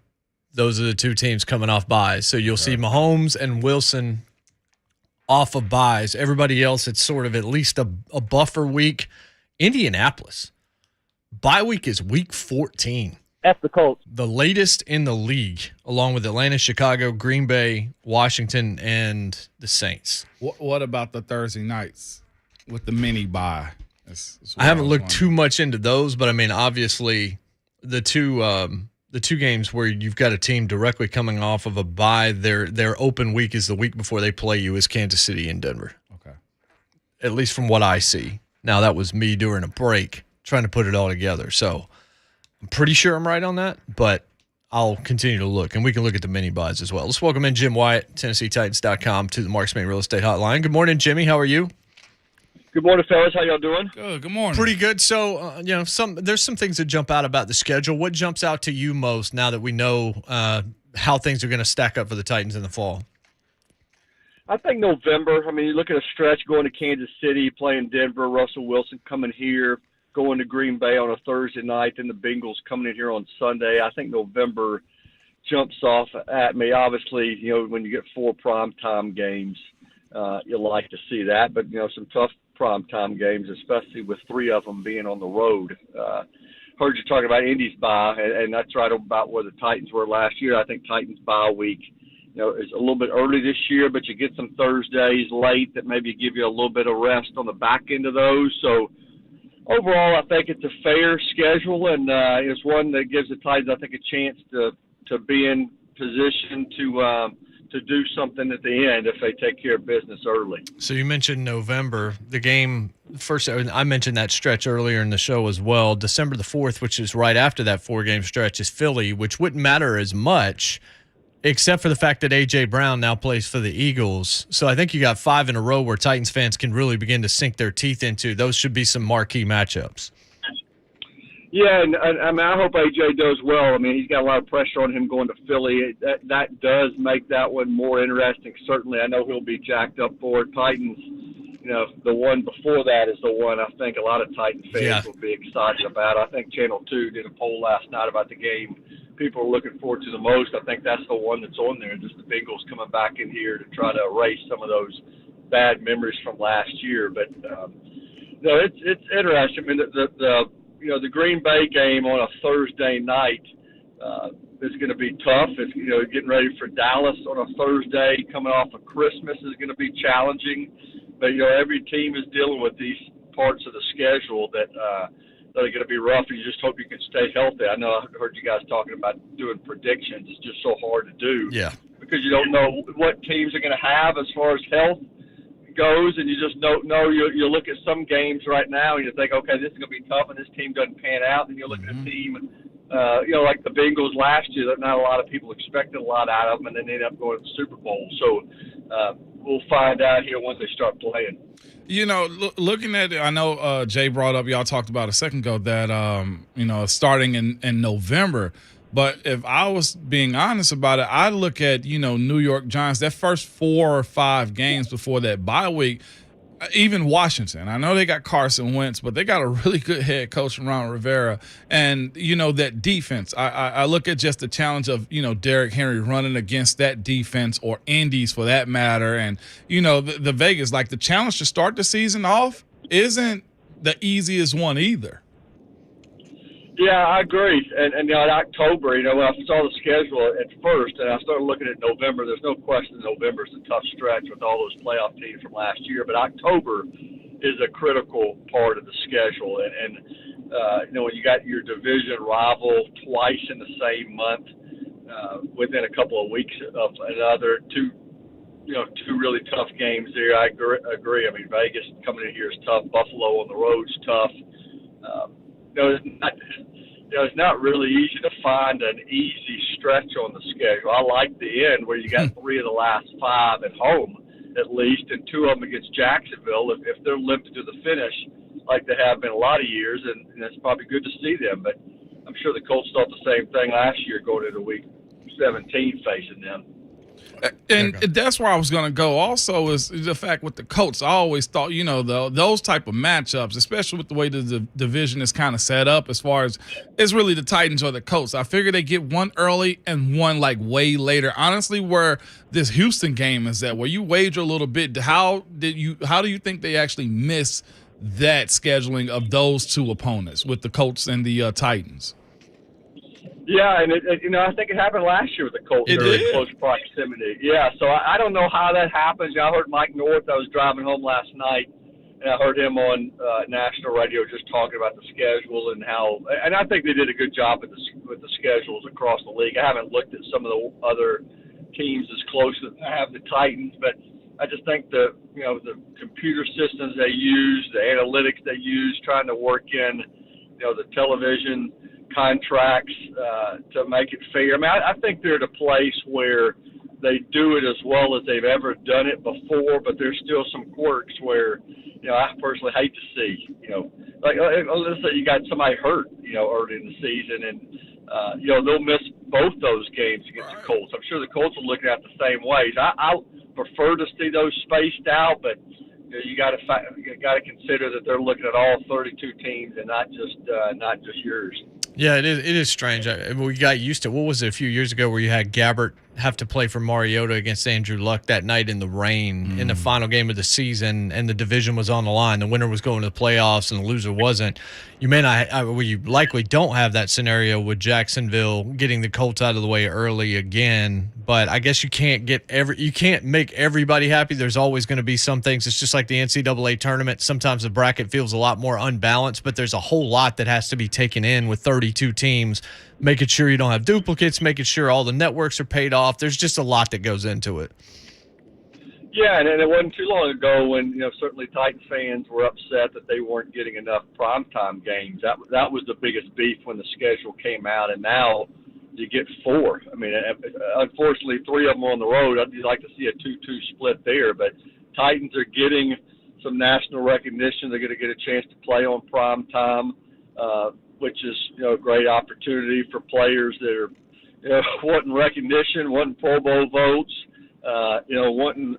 Wanting some fans that want respect for their team. This is the time to go out and earn it when you're playing in front of a national televised audience. Do you feel like, looking at the division, we're looking at Titans Colts again, certainly, but do you think that Jacksonville and Houston are taking steps?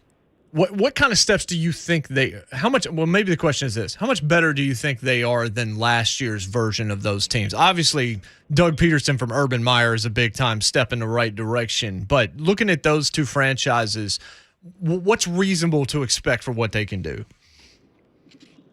Well, I definitely think Jacksonville's going to be better because they got a better coach, and I think a quarterback with a year under his belt, and then some of the moves they've made in free agency. I mean, across the board, I think they've gotten better. What they've had happen to them in the past, they've just gotten out to some bad starts, and by the end of the season, they're sometimes playing out the string and then trying to figure out what they're going to do, with the coaching situation. I don't think that's going to be the case for them this year because of, improvements that they've made. Now, what does that mean in the win column? It's hard to say, but I do think that's going to be a more competitive team and a better team in Houston. I mean, with them, they just in a bad cycle of coaching changes and still not sure they've got their quarterback of the future. I think they're better. But if you ask me to pick who makes the biggest jump between those two, I think I'd go with Jacksonville ahead of Houston.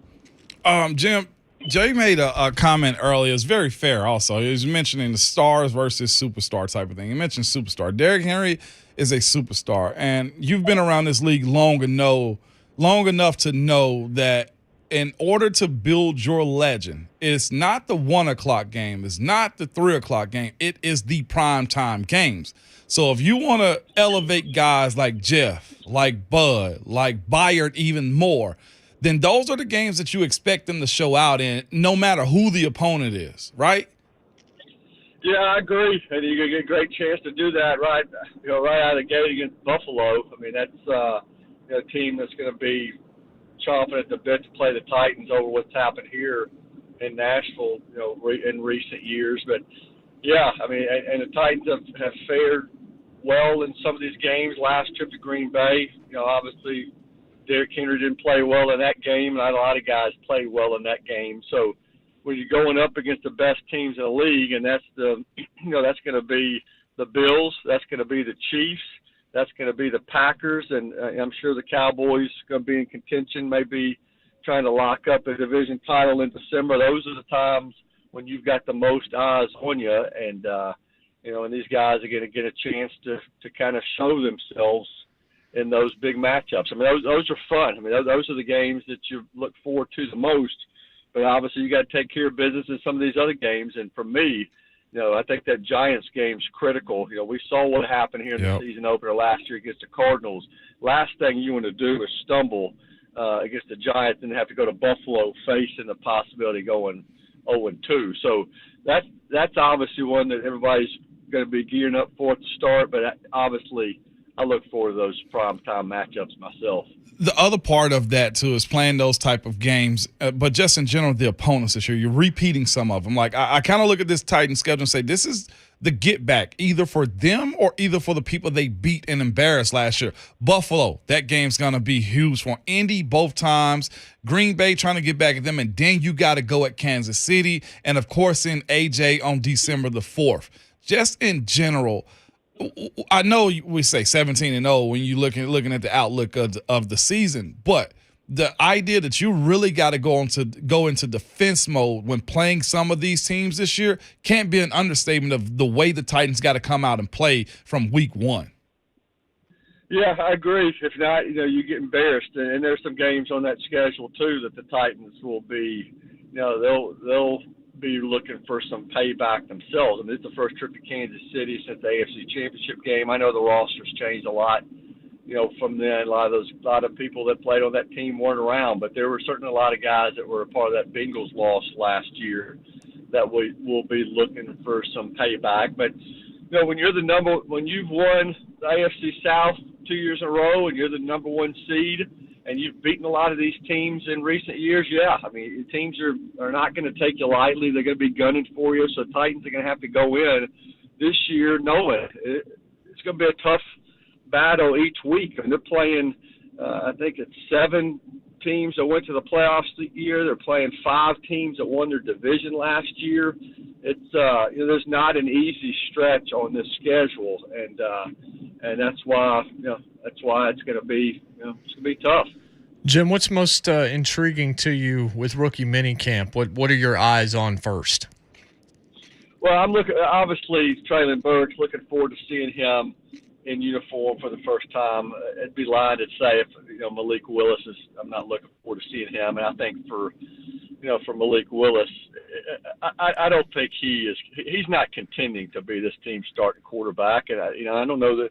I think time will tell whether he's even active on game days in 2022. But I think he does make rookie camp more intriguing. I think he's going to make the preseason more intriguing. So I'm curious to see just what it looks like with him. I mean, rookie camp is it's fun to see these guys out there, but you also realize it's the first time they're going to make a lot of mistakes. They'll have to clean a lot of things up before they're on the field with the veterans here, and not too long. So those are the 2 I'm looking forward to the most. Kyle Phillips, heard so many good things about him. People even met him yesterday. Not very big, but I'm looking forward to seeing his footwork. And then I think McCreary. I mean, we're still not sure about Caleb Farley and his, what his return's going to look like.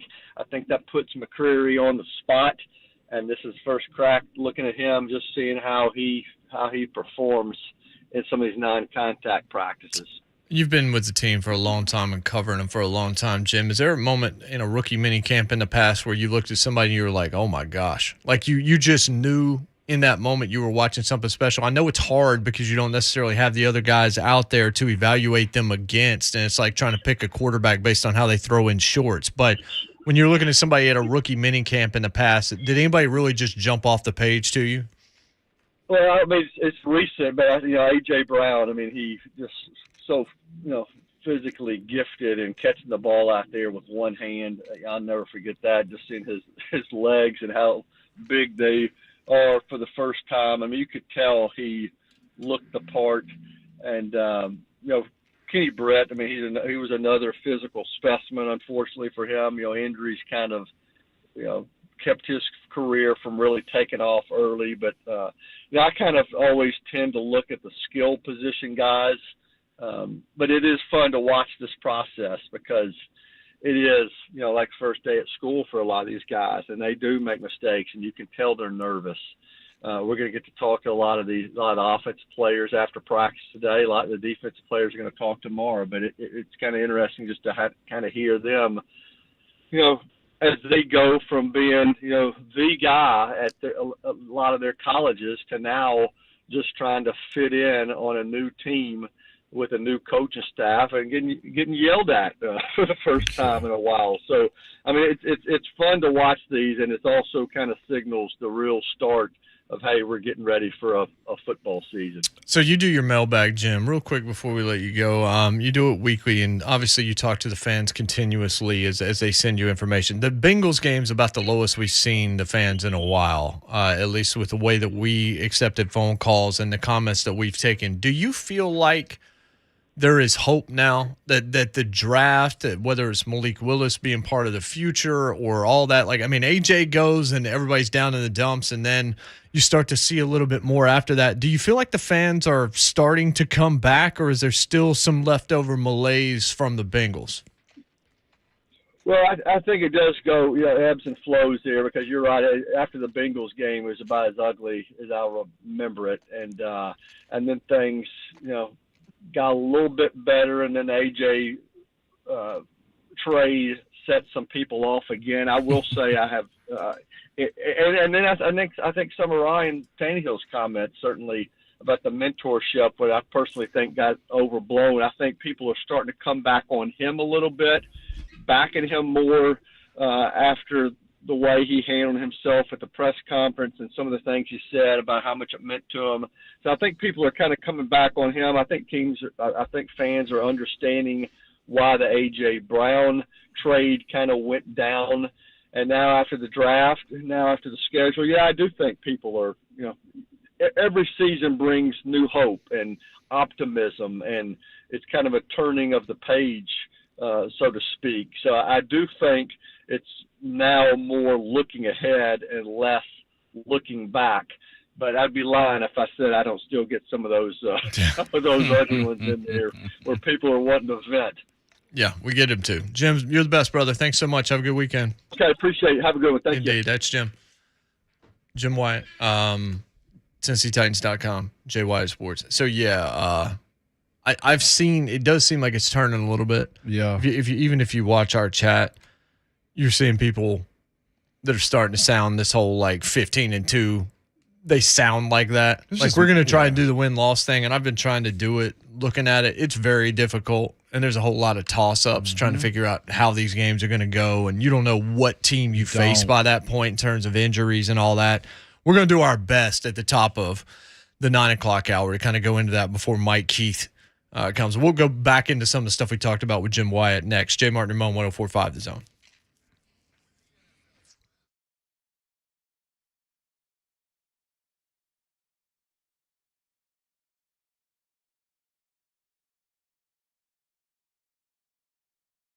Hey, it's a season for love. That means go to Genesis Diamonds. They're my jeweler. They should be yours. They are a jeweler like no other, locally owned but internationally connected. Means no middleman pricing on diamonds. That allows you to always get a bigger stone for your budget. They specialize in diamonds. It's not a side business. I got the largest diamond inventory, period. Half carat? Yeah.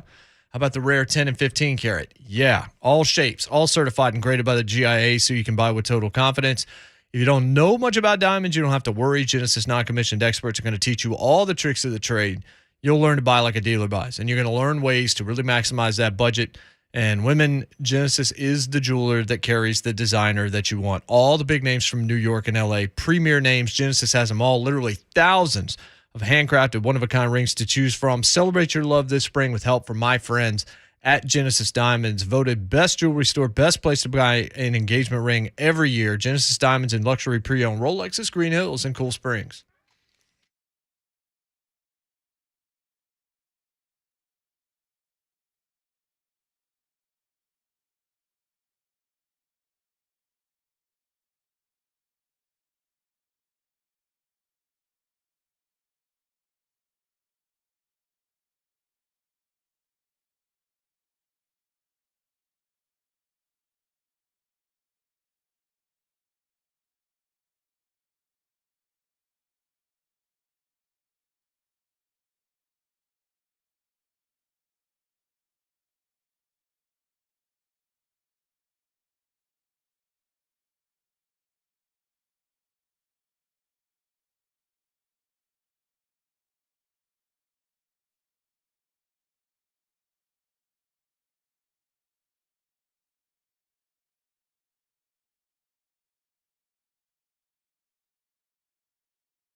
Third down and 10.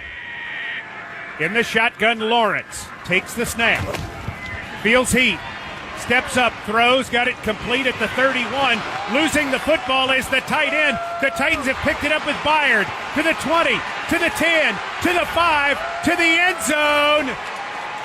Give me a signal, Mr. Official. Touchdown, Titans! Kevin Byard to the house. Dare we even mention, as that was another highlight from last season, dare we even mention this piece from Mike Tenier? Oh, my God. I read it on the break, man. Ooh. Tenier won't be welcome to Nashville anytime soon. He'll be booked next week. Oh, I already had that conversation with him. I said to Mike, hey, if you ever visit Nashville, you may need security. Yeah, you might. Him and A.J. Brown, man, both coming for Philadelphia. Neither one allowed in the city. He said, luckily, I don't like country music or get invited to bachelorette weekends. Oh. Well, he understands Nashville.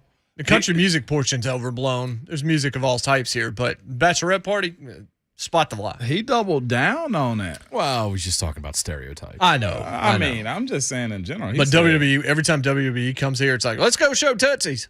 It's like Jack White's here and the Foo Fighters are here with a studio. That's like in Pittsburgh in the show Steel Mills, which they haven't had any in 30 years. Yeah, right, so, right. Unfortunately, once you get that stereotype, you're stuck with it for a We're long going to time. Music City, and here's Conway Twitty. And I was like, no, that's not. Hasn't been that way for a while, boys and girls. No. Doesn't mean there's not country here. It just means there's a lot of other here. It's more Nash Vegas now. That's what you get. Y'all hadn't been on Broadway on the weekend, have you? No, won't do it. You won't? I like my life. It's a good experience. I like no, my it life. isn't. No, so you need to go see it. I'd rather throw a ball at a cookout. Yeah. I bet you would. I would. You're exactly right. Moan, when you mentioned that, the only thought that went through my head was, it's fascinating. I have done it before. I just have no interest in doing it again. No. Social experiment. I just made a lap. I mean, that's all it was. Like I just that had took 6 hours. I mean, it was close. It was real close. If I go downtown, I'll go to that area now where the convention center used to be, over there across from the Ryman with all the shopping and Fifth and Broadway, Shake Shack, and all that. Yeah, that's where you go to. That's what I would. Oh the yeah, next time I go that's back really downtown. nice though too. But the restaurants, the lines, yeah, it's insane to get in to go get something. I'm like, y'all can't be that hard. Although we go to Disney and wait forever there, so gotta get the fast pass. Do get the fast pass. You ever had the private tour? I've never even had the fast pass, but private. Next tour time is I'd like to do it. legit. I know, but I don't have your money. I don't even have money. My money ain't my money. It's your kids' money. It's my kids' money. So is mine. Everything I earn is something new. Ask me for nothing. That belongs to my wife and kids. She woke up twice last night. Did she? Man, happy for CG. That's why you were violent this morning. Happy for CG. The piece Mike Tenier wrote at Football Outsiders, the title is The Decline and Fall of Derrick Henry. I don't know. The first line is Derrick Henry is toast. And I don't mean cinnamon toast. Now, he backs that up a little bit more the further you go. Of course he does. I'm not saying that's the whole article. That's just the sizzle. Yeah, it's just a sizzle. And then the way he finishes is, so yes, Derrick Henry is toast, though it may take another year or two for him to crumble into crumbs, and there's a troubling chance the Titans may slowly crumble along with him. Those are the bookends of the piece, which is much longer. I choose violence. Yeah, that's choosing violence. I will say this, though, and we've said this before in the show. The expectation of Derrick Henry and 350, 360, 370 touches, I just don't think it's reasonable. If it is reasonable, then you're doing something wrong. Yeah. Yeah, and where he started at in that article was the curse of 370. Yeah. Which is something they came up with originally. Yeah. The 370 is where I even admit, like, if you want to continue us speaking about Derrick and being the guy and this team has a guy, then Derrick reps got to cut down. And I think that what everybody's always said, well, Derrick gets better the more reps he get. Well, that's true, but you got to let somebody else beat him up first. But I think it's also the other point that if you have a Deontay Foreman situation where he gets 4 carries for 60 yards and you had 20 plus and you only had 60, then we start really dissecting, okay, what are we doing here? Why does it take this much? The question is this. let's say Tanier is right. Okay? Yeah. And maybe we'll read this after we do our schedule then. Let's say Derrick Henry's toast, right? There's a difference between Derrick Henry being toast and the Titans' running game being toast. And last year proved it.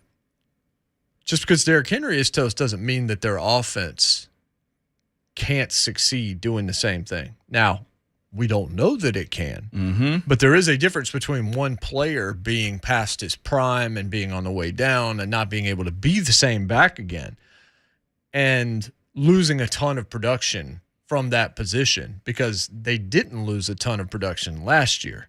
And maybe Hassan Haskins is a guy that can keep it rolling. Maybe it's Wilkins. Who knows? We'll talk to Mike Keith about that. We're going to look at the schedule and try to win-loss this thing. It's a futile exercise. It really is. We understand this, but we will do it, and I'll read some of this piece to you as well and give you some of the numbers to back up this take from Mike Tanier, who I'm sure will probably find his way on the show very soon. It's Jay Martin, 104.5 The Zone.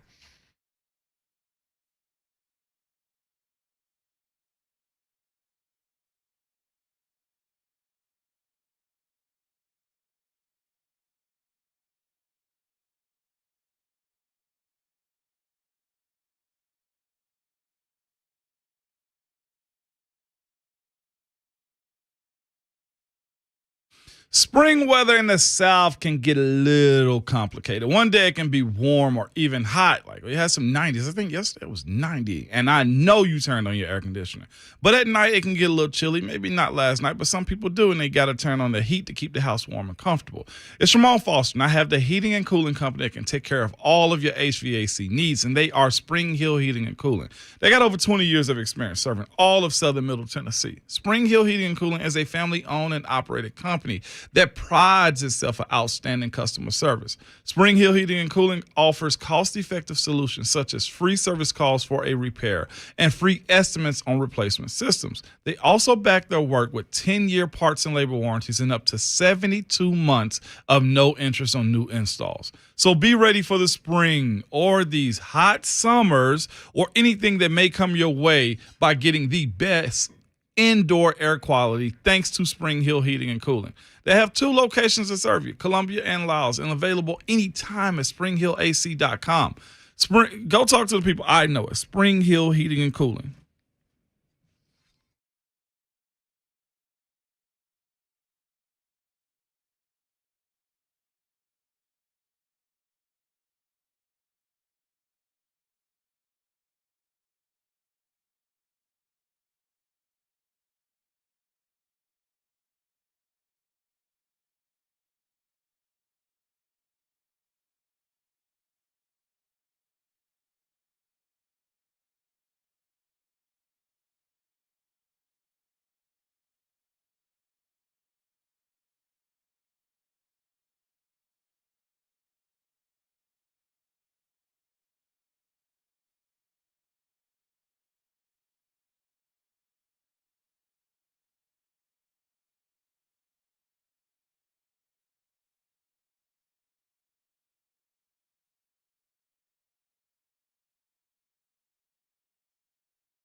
9:01, good morning. I'm Jonathan Schaefer. Not one, not two, not three, but 4 primetime games this season for the Tennessee Titans, the most on their initial schedule since 2009. That's the good news. That's fun.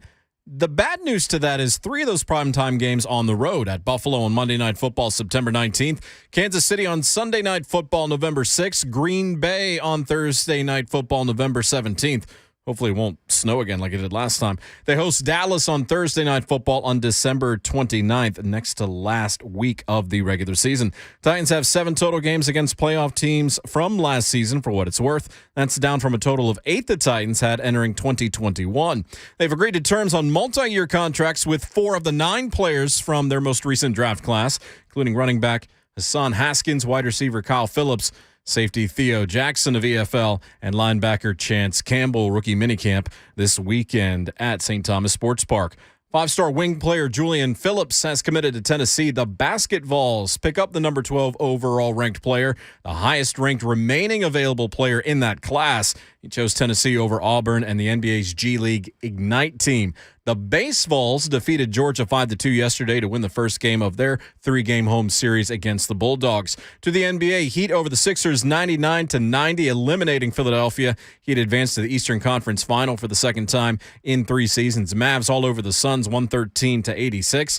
That forces a Game 7 in that semifinal. Grizz at the Warriors tonight, 9 o'clock tip. A little late, but hey, it's Friday night. It's all right. And coming up tomorrow, Nashville SC travels to Houston to take on the Dynamo. 7:30 will be kickoff for that. For all your foundation repair and waterproofing needs, visit USSTN.com. Breaking news at once on your home for the Titans and the Vols. This is 104.5 The Zone.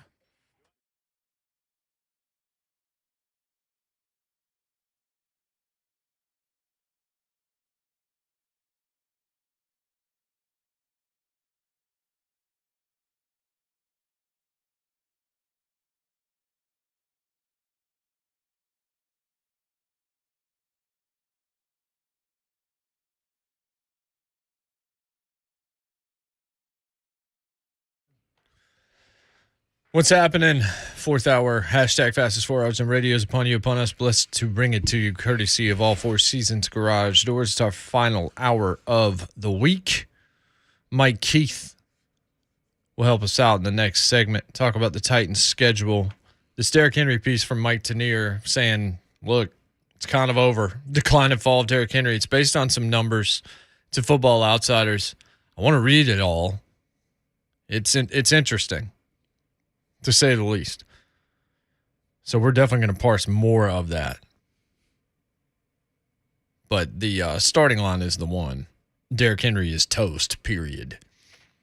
Don't act like you weren't already thinking it. Don't act like you're surprised to hear it from Football Outsiders, the pioneers of the curse of 370. And then goes into it. And some of the numbers are definitely eye-popping, but he's broken a bunch of he's broken a bunch of things that were supposed to be true about backs. If anybody can do it, it is him. I'm cautious, right, to see what it looks like. But we said we were going to try this, even though it's futile, and we know this. Tennessee Titans schedule and what they're going to do. I will say this before we even get to the individual games. First glance, looking at both schedules, and one of these teams will not do this, because we're going to be wrong, most likely. Mm-hmm. I got Tennessee and Indy both, just at first glance, 11-6. I don't. Both of them. You got them both? I didn't do the Colts, but I got the Titans at 10-7. And I think one of those teams will finish 10-7. Yeah. But when I was looking at the win-loss, there are some spots where I'm like, they're going to lose one of these 2 games. Remember last year we said with Pittsburgh and San Fran, they'll win one and lose one. Yeah. And that's exactly what ended up happening. Maybe went the flip of what you might have thought, because San Francisco was a better team last year than was Pittsburgh, but you actually beat the better team and lost on the road to Pittsburgh in a pretty bad performance. So let's look at it. Giants, week 1. I've got a dub. I got a dub. Here's probably one of the differences. At Buffalo, for some reason, I think the Titans win that game. I got an L that week. I don't know. I think they lose the following week to Vegas at home. I am losing to Vegas. So you got them 1-2 to start the season.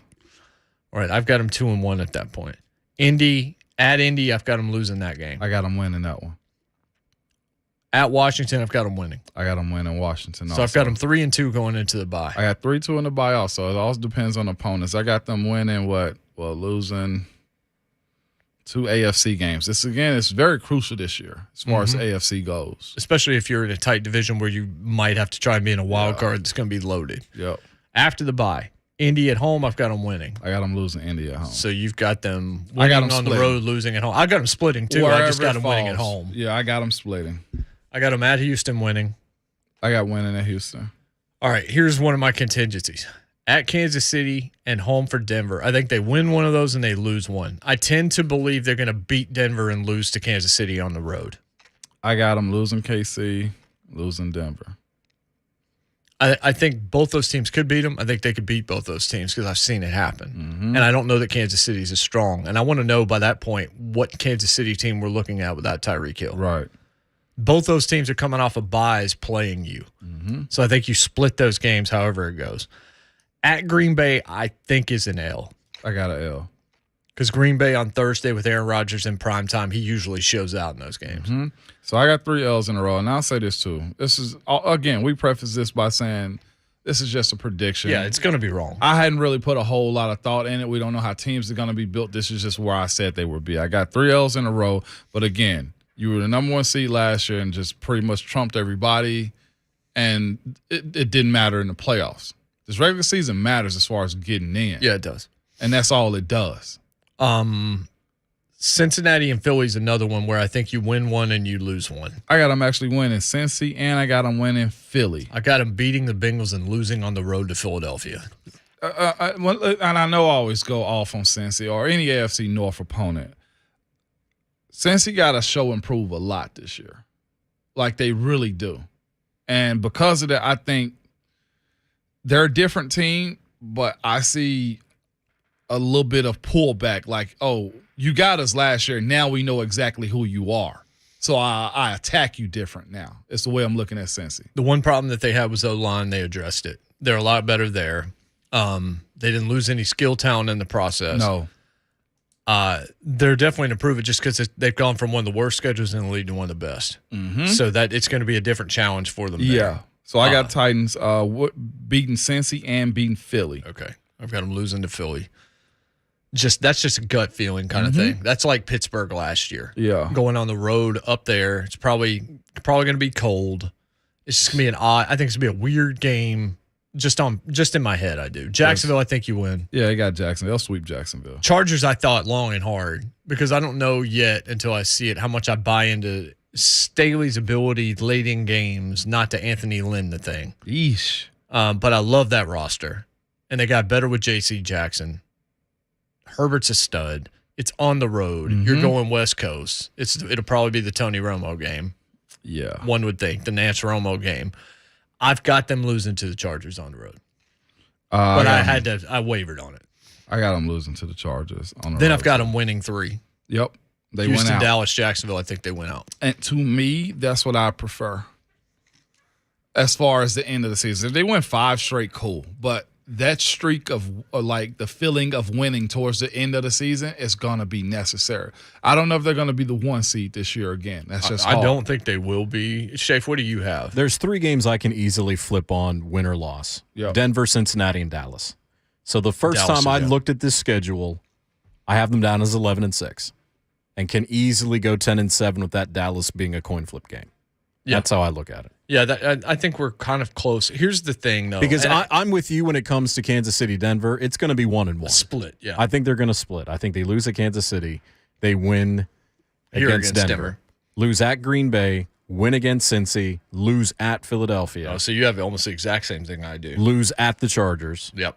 And then win 3 in a row at the end. What do you have early? Do you have them losing? Win Giants, lose Buffalo, win Raiders, lose at Indy, just because I'm going to split the Colts series. Win at Washington, win at home against Indianapolis, win at Houston. Okay. I think they're going to have 1 division loss. So here's the thing, though, and this is why this is so futile and so hard to do. This is impossible. Surely for entertainment. It is impossible. Yeah, it is. Don't take this as gospel. We may not even feel this way by the time we get to week 1. And we're doing the schedule leading into the season when it actually has some relevance. we can't picture the Tennessee Titans without A.J. Brown as wide receiver 1. Because Ryan Tannehill has never had another top wide receiver other than A.J. Now, when he's out, then you've had Nick Westbrook-Keenan, you've had all these other things that have happened. But all of this is contingent on Treylon Burks being good. Yeah. And we have no evidence one way or the other. A lot of now. this for me is Austin Hooper being the tight end they need. That's a good point. Yeah. And Robert Woods being healthy, the veteran key that he needs to be. And yes, certainly being healthy. And this, I think, being a very good defense, though, and Jim Wyatt mentioned it when he talked about rookie minicamp and Caleb Farley's availability and where he's at. Wow. I still have concerns with that secondary in terms of available personnel. But if you look at it, you've got your top wide receiver, you've got your top tight end, you've got your number 2 wideout, all different from last year. Mm-hmm. Well, the all ones from different. Last year, though, what were they? I mean, your top tight end was nothing. Julio last year. And your Burks. 2 was in and out the entire year.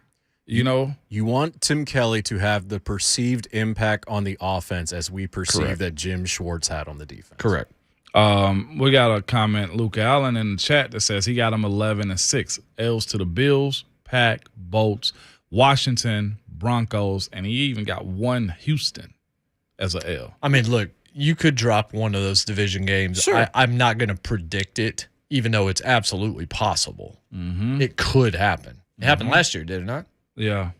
Yeah. The Vegas number, the betting number is 9.5, and I go, that's right. That's fair. I might be a little too glass half full to go 11-6. Again, I guess you can't separate. I know what Tannehill can do with a good receiver, especially in the regular season. And of course, it does matter whether or not Derrick is Derrick. And these are there's a lot of question marks about this team going into the season. What concerns me more. Is Derrick? Yes. Because Really? I I don't know, man. I just don't know. At 28, coming off an injury, you've already done 370 touches in a season. Actually, that year between that and catches, he had over 400. I'm just concerned. Not saying he's not going to come back and be Derrick Henry, but I have concern, and that offensive line still worries me. Mm-hmm. If you're not concerned, you're not paying attention. Like that you must be concerned, even if you're optimistic or even if you believe it's going to be okay. Everybody has to at least have a little bit wider eyes right now. Just, okay, we need to make sure this is fine. That running back from Michigan is pretty good, though. He is, but he's a rookie. Okay. And I think it's the reason that position has fell down the way it has is it's a lot easier to plug and play, though. So I think if you give him the reps, he can understand some protections, then he's going to be all right. Faster. Could be. Than somebody else. I don't want to say faster than Treylon Burks, but you got to think he's out in space. This kid can at least maneuver his way into making something happen. But again, what you're saying, while accurate and while I would echo the sentiments, we've watched them on college tape. A lot of dudes look like studs in college and then can't get it done in the pros for one reason or another. And dudes that look like the opposite sometimes flip the script. So he could be great. There's just a lot of what I'm saying is I'm just glad right to now. have him. Yeah, you needed to do That's something. all I'm saying. I'm glad to have him with what his past said he's done. So. Yeah. This team's had a hard time sometimes finding running backs. The number 2 as of Bishop. late. They drafted Bishop Sankey in the second round years ago. That didn't work out. They drafted, Webb out of Minnesota. Mm-hmm. David Webb. Isn't that his name? I don't know what Webb he was. Who's the running back out of Minnesota that was supposed to be really good, Shay? I don't remember. I think that tells you all you need to know. All you're wishing for is that he's not, as Michael Burgess said, like Darrington, injured. Yeah, that's another one. Or not on the That's field. the most recent example of a second-round running back that didn't work out. Mike Keith, he works out. We'll talk to him on the other side about the schedule, what jumped out to him, and look at the rest of the division as well. Shay Martin, Ramon, 104.5 The Zone.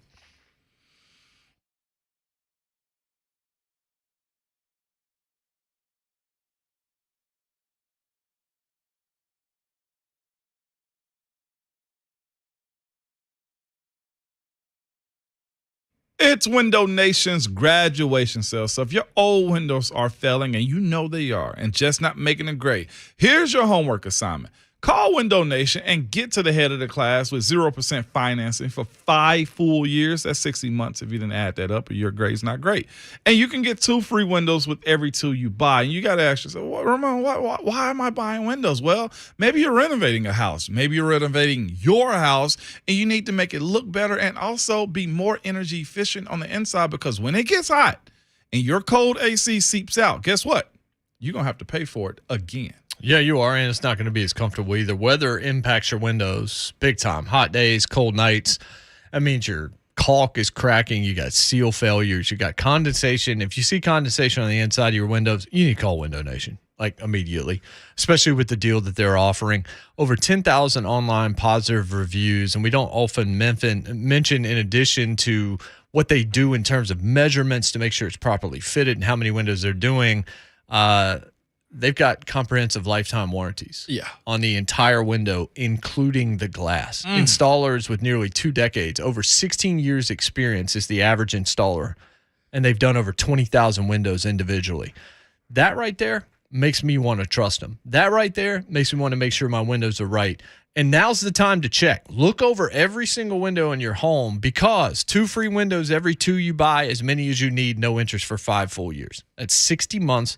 Interest-free, save thousands. It's savings you're only going to see once this year. What's the telephone number, Mo? Man, it's 866-90-NATION. That's 866-90-NATION, or if you want to do it online, where's that? WindowNation.com.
Better rates, better coverage, better service. That's why Tennesseans have been relying on Farm Bureau health plans for their health coverage for 75 years.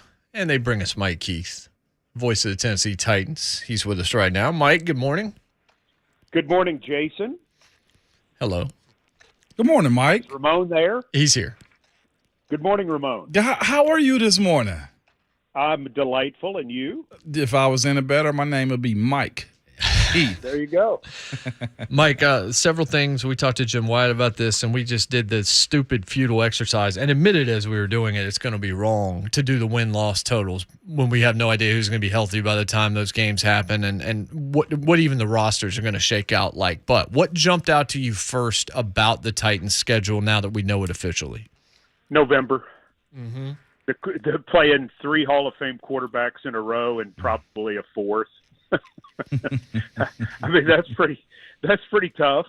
The division of the AFC South games, the fact that we're going to see 3 of them in October and then 3 of them from December 11th to the end of the season. I think it's really interesting that they're going to be divided up in that way. Are you surprised that the Colts, again, and Mo mentioned this earlier, and we were all kind of taken aback, second year in a row, the Colts, you're going to be done with the Colts before the last week in October. And that's still those are still the 2 teams you look at and say the division's running through one of those 2 teams. Very surprised, and I think that's probably one of those things that when the league gets done with it, they're probably not elated. You know, and I bet they have a lot of things like that they would say privately. But, you know, when they go break down the schedule, the first thing they've got to do is they've got to get all the primetime games. And that starts with getting Tom Brady on as much as possible and Patrick Mahomes on as much as possible and Aaron Rodgers on as much as possible. And listen, that's the way it is. They're the stars. And so they do all of the – you know, I know they have the computer simulations and all this and all that, but in the end, the primetime games are where it starts, and then they go back through and work it out. Many people, I'm stunned, have already asked me, am I surprised that Tennessee-Cincinnati wasn't a primetime game? Yeah. And not really, because everything can't be a primetime game. And Nashville and Cincinnati are not 2 of the biggest markets in the country. And let's face it, too. Tennessee's been good for 6 years. Cincinnati hasn't. You know, they made the Super Bowl last year, but they hadn't been any good in years. So not everything can be a primetime game, and not every Tennessee-Indianapolis matchup can be probably where it needs to be. Am I surprised that they didn't find a way to put one of those games toward the end of the season? Yes. But I'm not shocked because they just have to – I would never want to be involved in that process knowing how it's all about compromise. And it will never be a 10 out of 10 privately, I guarantee it. If it can be an 8 out of 10, they're happy. But – they've never had a perfect one. They would tell you that. Yeah, you know, I've heard Jay bring up, and you said it too, that November stretch is where it kind of bothers you, but I think it's good to get off to a good start. Now, again, looking at the Giants, the home opener, and all the way up to the bye with Washington, you got 3 games in the middle there that I'm looking at very strongly, and that's Buffalo, Vegas, and Indianapolis the first time around. And just getting off a good start with those guys, I think, and just honestly, the Washington defense, what we assume it to be also, that's also a very fair challenge for this team who's this year of these years of only 1 bye week is very necessary to get off to a good start. Sure. Absolutely true. I don't like the Giants opener. I really don't, because I don't like giving a new staff. Their head coach knows us from his time in Buffalo. Their defensive coordinator, Wink Martindale, knows us from his time in Baltimore. And we don't exactly know what they're going to do, and they have 4 months to get ready for us. I don't like it. I just don't. Yeah. I would much rather see them in week 15 when we got a bunch of tape, or even week 5, like with Washington, where you've got more of a look at them. week one games are often big teases. Mm-hmm. There are always 5 or 6 what are considered upsets in week one every single year. And that one makes me nervous. And so, the Titans are going to have to come with their best stuff in week one because they know they're going to get the Giants' best stuff right out of the gate. And then you move into that stretch. You go to Buffalo. Buffalo will have had 11 days off before that Monday night game. Yeah. Because they play the season opener in Los Angeles on September 8th. Then you got Vegas, and that's a pretty good team for sure. And then you got Indy, and we know they've got a really good team. And then Washington, I'm not exactly sure what they're going to look like, but what we know is they're going to be well coached. Yeah. Ron Rivera does a great job.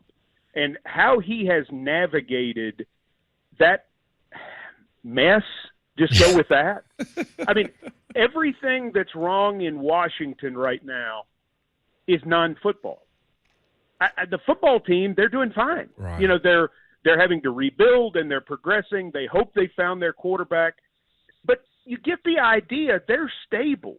The rest of that organization, I have no idea what's going on. With that being said, like you pretty much acknowledge, like you got to get off the bus hot every single week from week one. Okay, so before we get more into the schedule, who is the one group that you says has to lead this group week in and week out, especially in the beginning parts of this season for this Tennessee Titans football team? I think it's got to be the defense. Okay. I think the defense has to come with the edge that they had at the end of the year. They've got to set the tone. And because you've got a unit like the offensive line is going to be a bit of a work in progress. I'm more optimistic about it than most. Getting the passing game in rhythm with some new components, that might take a minute. And if it does, maybe people key on the running game, and that makes it hard. Okay, let's just say that's the case. What you have is you got everybody back on defense. Yeah.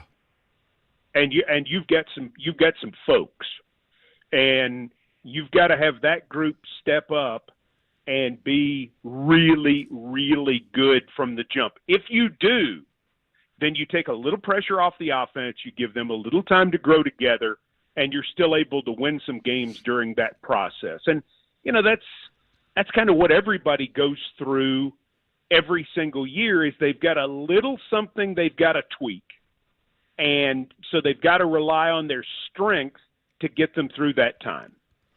Looking at the offense, Mike, obviously you got a new wide receiver 1, a new wide receiver 2, a new tight end 1. So there's a lot of new factors, and that's going to be true across the league, but it's definitely true of the Tennessee Titans. Defensively, though, we talked to Jimmy in the last hour, and he talked about question marks surrounding Caleb Farley.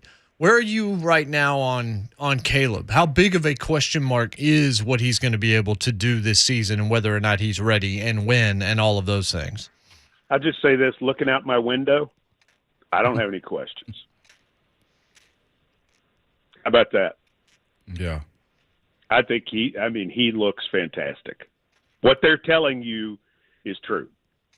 He is a great-looking athlete, and I'm excited to see him play. I really, really am. I think he's got a chance to take the Christian Fulton jump in year 2, and I think he's got a chance to be special. They're telling you he looks good on the practice field. They're telling you he looks good working out. I'm telling you he sure does to me. Well, that's music to the ears of Titans fans. I'm sure of that. So what about the bye weeks? You look at the Colts, they have the latest bye week in the league. They're week 14. You're week 6 this year if you're the Titans. It's not like right in the middle, but do you like the placement of the bye week, especially compared to last year where none of us really like that? I like this a lot better from the standpoint that from the moment we step on the practice field, which is right at the end of July, that weekend in October is about the midpoint of the work year. Okay. So if you take August, September, and then the middle of October, and you take the end of July as well, and then you take the second half of October, November, December, and the first weekend in January, it's basically the middle of the work season. So would I prefer it in week 7 or 8, maybe 9? Yeah, maybe so. And I think most people would say that if they were being honest. Maybe it's a wee bit early, but I sure do like it better than Week 13 last year. And I was whining about that on your show on this day a year ago when we were talking about the schedule, because I didn't like that at all. And we got through it, but boy, we were limping when we got there. We lost 2 games going into the bye because we were really, really hurting. So I think this is obviously much better. But what you do get is 4 primetime games and 3 afternoon games, or 2 or 3 afternoon games on this schedule, Mike. And for a guy that travels with the team or along with the team, there's got to be some excitement in it for you. And we were having a conversation about stars and superstars and ability to get more exposure. This puts this team in a better light when it comes down to them being in the era of 4 primetime games with more afternoon games. Yes, absolutely true. It's an opportunity. It's the most primetime games that we have had on an initial schedule in 13 years, since 2009. Now, in 2018, we were flexed to a 4th primetime game because of the season ender against Indianapolis. In 2020, we ended up with a 4th primetime game, the Tuesday night game against Buffalo after the COVID situation. But to start the year, having the 3 o'clock window that we have, a couple of those, as a matter of fact, multiple 3 o'clock games, and then getting the 4 primetime games, it's about respect. Sure it is. And it's a great opportunity for us to build our brand everywhere else. And that's the business side talking. But it's also for the players. I mean, this is a great opportunity to show themselves to their peers around the league, to show themselves to people on the West Coast who, vote for certain honors, to be available and have everybody in the country get a chance to see them. It's good for business, no doubt. We saw the News 2 poll about the game the fans are most interested in this fall, and it's really? Cincinnati. Wyatt mentioned that in the last hour, obviously to get the revenge from the playoff game. Is that the one you would pencil in as well? I mean, you do, as you mentioned, you got 3 Hall of Fame quarterbacks. You got A.J. Brown potentially on December 4th coming out of that 4-game stretch with the Burrow and Rodgers and Russ and Mahomes and all that. Is that the one you're looking at too, is trying to get right against Cincinnati? No, it's Buffalo. Okay. It's Buffalo in week 2 because they're really, really good. They will be at their best for us. There will be no more hostile environment that we will face this year. And I mean, it'll be a real test. Sure hope you're 1-0 going into that. We were 0-1 going into Seattle last year, which was the same sort of test, and we passed it. And I think it told us a lot about what our season would be.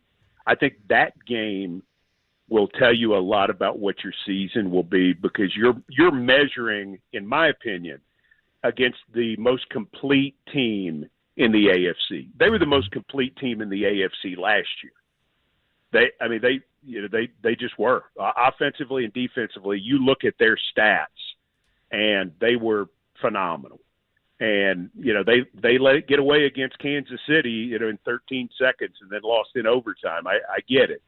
But they're really good, and I have a lot of respect for them. And, that's just going to be a big, big deal for us. And then having to turn around 6 days later and play an outstanding Raiders team, it's a challenge. I mean, it's going to be a real challenge going to Buffalo in week 2 for Monday Night Football. Man, I know this Titans team is just known as a running squad, and that's the beautiful point of the way Vrabel's kind of approach, his philosophies here as far as this team being physical and over the top when it comes down to playing the game. But how important is it for Treylon Burks, Bobby Trees, and NWY and Austin Hooper to just be a part of Ryan Tannehill's show as far as being able to get big chunk plays down the fields during that November stretch especially? When we've been good in the passing game over the last 3 years, really, our best moments come with chunk plays. Because you have those opportunities. When you're a running team and people have to focus on the run, you can't cover everything, and chunk plays are there. They just are. It's very hard to drive the ball 15 plays 5 times a game. You've got to make it easy on yourself. Last year we didn't have enough of them, and this year we've got to find them again if we want to go back to being a 30-point per game type offense. And I think they can. I think they have that ability. They will. And listen, everybody writing off the offensive line. I saw something in Yahoo saying the Titans don't have a very good offensive line or whatever. Okay, fine. We'll see. We'll see. I disagree, but I understand there are things that we have to see. And listen, losing Roger Saffold's a big deal. Yeah. Roger Saffold's a really good football player, and we did not want to lose Roger Saffold. Salary-wise, we didn't have a choice. Somebody had to be moved in that way because we had to make some room, and it was a very difficult decision. But I think they've drafted some talent. I've spent some time with Nicholas Petit-Ferrer. I've had a chance to obviously be very interested in what they've done free agency-wise, watching Dylan Radin's work. I mean, they've got some things to put together. But this offense has the elements, if it goes together, to be outstanding again because we have a weapon in the backfield that everybody has to focus on stopping first. Yeah. Not every team has that. Now, some have him as a wide receiver, but very few teams have the unusual weapon that we have in number 22. And that gives us a start on which to build. Good stuff, Mike. Yep. No doubt. We appreciate the time. We just ran out of it. Sometimes this thing flies by. Yeah, we're done. We're done, man. We're done? Wow. If you get mad, then I can bring you some socks to your table. No, let's not do that. No, instead we'll just have you back next Friday. Let's do that. Thank you, Mike. I got some socks for you, Mike. Stop it. Stop it. Final segment's coming up. I'm going to tell Schaefer. From now on, Montel Jordan, final segment Friday. Okay. Just make it happen.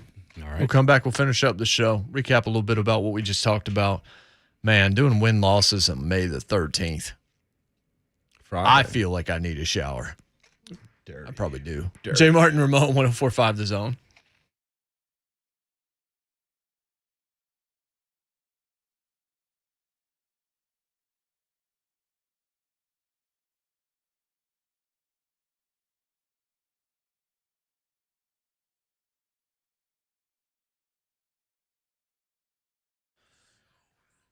Hair loss, it stinks. It's not good. So PAI Medical exists to make your life better. Michael Ramsey and his staff, experts at what they do. Nobody better. Surgical procedure, if that's necessary for you, they've got that taken care of. The most advanced non-surgical options anywhere in the country as well. For example, you got the laser therapy, those treatments that regenerate sleeping hair follicles and balding spots. That's non-surgical. It's comfortable. You don't even feel it. Go in a couple times a week for 20 minutes. How do I know? Because I'm doing it. It's another non-surgical solution, PRP. Got plasma extracted from your blood, concentrated, reintroduced into your scalp for hair loss. That rejuvenates cells in your body. The most advanced techniques anywhere. They know what they're doing. They've been doing it for over a quarter of a century. Hair is all they do. And when it comes to cost, they have affordable payment plans that fit anyone's budget. Some of the best people and some true experts. Call them today. Go in, let them take some photos and show you what they might be able to do for you. Just the idea of not having that as a stressor, not having to worry about that anymore, to me, that's worth it. 615-376-6010. That's 376-6010. Talk to Michael Ramsey or one of his expert staff. Get their opinion or visit them online at wegrowhair.com. That's wegrowhair.com.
Welcome back, Jay Martin and Ramon, 104.5 The Zone. It's Friday night. Not quite, but. Did you see in the Football Outsiders deal, the Derrick Henry column that we'll talk about probably extensively on Monday? Did you see the video, the Dolphins video? The one with the head? The two-anon? Yeah, the two-anon. Oh, it's fantastic. That's funny stuff, It's man. funny. That's really, What? really funny. Two-anon being like Tua. Anonymous. They're basically accusing that underthrow video of being doctored up, fake news. So great. It's really funny. That's good. Even to the end. That's good. Funnier than the take above. Huh? The Derrick Henry take. Oh, yeah. Nah, it's all good. Derrick, he's going to be very interesting, man. He's going to be very interesting. That doesn't mean he's going to be good. It's going to be very interesting this year. If he comes out and get another 2,000, I mean, I crazy. do not foresee that, but maybe. There's some people that think he can. Get another 2,000? Yeah. No. Has never there been are repeated. some people who think that. What if he There's does? some people think they're going 17-0. And some people think they're going 0-17. You remember what you said yesterday about some people? Yeah, there's also There's also some people who don't like Arby's, and I don't like them. And we saw that yesterday, I didn't see the video. I saw what you guys sent, but Come I didn't on, see Jay. it. You know. You really think I be listening to you? I saw what you sent. If you sometimes I'm not. Nope. Nope. What? You can't slam Ramon from earlier in the show for not replying to those texts, and then we send you something, and then you didn't watch it. Yep. It's because of where it sends me. I'm not going there. You go see it, and then you get off. Nope. Don't do that. Yes, you can. It's called click and then exit. Watch and then exit. Yeah. Yeah. So what was the video? I saw it was. I don't even remember anymore. It was somebody that was defending Arby's or had to apologize to him. I don't even remember anymore. Yes. I saw a still shot of it in the photo. I just didn't hit the Never video. heard of it. You didn't pay attention to anything I sent you yesterday. Yeah, so. I did. I saw it. I actually went back and read it. I slept through the whole thing. I'm glad this is the final segment, man. Of the show ever? Maybe forever. This is like the White Stripes. It's been Meg just came up to him in the back one night and said, I think this is the last White Stripes show. Only Meg And the we response was, recognize this is tour? Griffin. Nah, probably over. No. That's a wrap. That's a wrap. Show's done. Over. No, baby. But schedule release. I was actually pretty excited about it, man. It was pretty good to see the final breakdown of the primetime games. Titans got 4. I was right. As was I, actually. Because I said the over-under should be 3.5. No, you said 2. You just went from 3 to 2. Say 2. He did not. I said it was two. a floor of Wrote 3. it down. You said 3. I said 4. No, I did say 3, I but I also picked said 3. the betting should be 3.5 picked 3. because Beauclair said he would have put it at 2.5. But then we picked where we was going to be at. I was saying it was going to be 3 or 4 by saying 3.5. I did say I thought it would probably be 3. Okay. That's all we was getting to. But you also said it would be Cincinnati, and it's not. I just said, my bet was right, a 4. Yeah, but you also said it would be Cincinnati, and it wasn't. But the bet I still don't understand why people thought it would be was Cincinnati. 4. What's that, Shafe? I hate this show right now. I hate it all It's the a lot. time. They The tell us whole that on thing. social media sometimes. I hate it all This the time. really Yeah, I know. pisses me off. You get told that regularly. Piss down my leg. Shafe, why are we doing this right now, man? It's Happy Friday. It's a great day. We came back with Montel Jordan. Everything was great. It And then all of a is. sudden, You know why you got it? You know why you got a 4th game? Because Dallas is on schedule. Agreed. Eric in Nashville was the one that He made was. that point, and he was It was 100% correct. Because Josh Allen, yep, prime time makes sense. Mahomes, prime time makes sense. Aaron Rodgers, prime time makes sense. And then it's Dallas late, and you're like, let's throw Dallas in week 16. Derrick versus Zeke. Tennessee's probably going to be a playoff team. Derrick versus Zeke. That doesn't matter. It does. Derrick No, it versus Zeke? Yeah. Not at all. What do you mean? Not at all. That's not the That's not the matchup. No. It's Dallas, period. Come on, man. We got to give a little bit more credit. There's Derrick versus Nobody Zeke. cares about Zeke. Nobody. Pretty much. Outside of just because he's a cowboy. But outside of that, I mean, read the piece. You did read the piece. The decline and fall of Derrick Henry at Football Outsiders. We'll talk about it on Friday. He's in the same comparison with Zeke now in terms of his broken tackle percentages.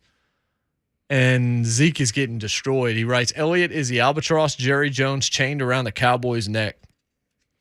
Yeah, Zeke's fall was far further than anybody else's, I feel like, in this league. Although he's still on the team Todd because Gurley? Jerry loves him. Todd had injuries too. Like his injuries were very much known earlier than they gave credit to. Same situation, I guess AJ's going into right now. Saquon, he tore his ACL. I'm giving him. I'll watch this year the same thing. I give the same crease, not the year they come back, but the year after. Same way I'm viewing Bud's situation. Same way I'm viewing Lawan's situation too. Christian McCaffrey, he's just prone. He had no major injuries. His has all just been injuries and just missing time. but that counts, right? I mean, I was talking about major ligaments as far as giving him a year to get back. Saquon's been relatively good until the ACL. 2020, that was a short season. 19 carries, 34 yards. And then last year, 593 and 2 touchdowns coming back. This better be the year for him. Yeah. This better be the comeback year for him. It has to Buck be. will have plenty on the schedule coming up, as will the rest of the crew later on in the day. We'll do it again on Monday. We'll go deeper into the Mike Tanier piece on Monday. Maybe we'll have Tanier at some point next week, too. He'll be excited. I'm sure he will. Enjoy Paducah, Mo. Oh, that's right. It'd be cool, dog. It'd be cool. For Ramon Foster and Jonathan Schaefer, I'm Jason Martin. Hey, y'all be safe this weekend. Seriously, it's nice outside. Control yourselves. And remember, your Twitter fingers and your mic and Jason's face going to always be high.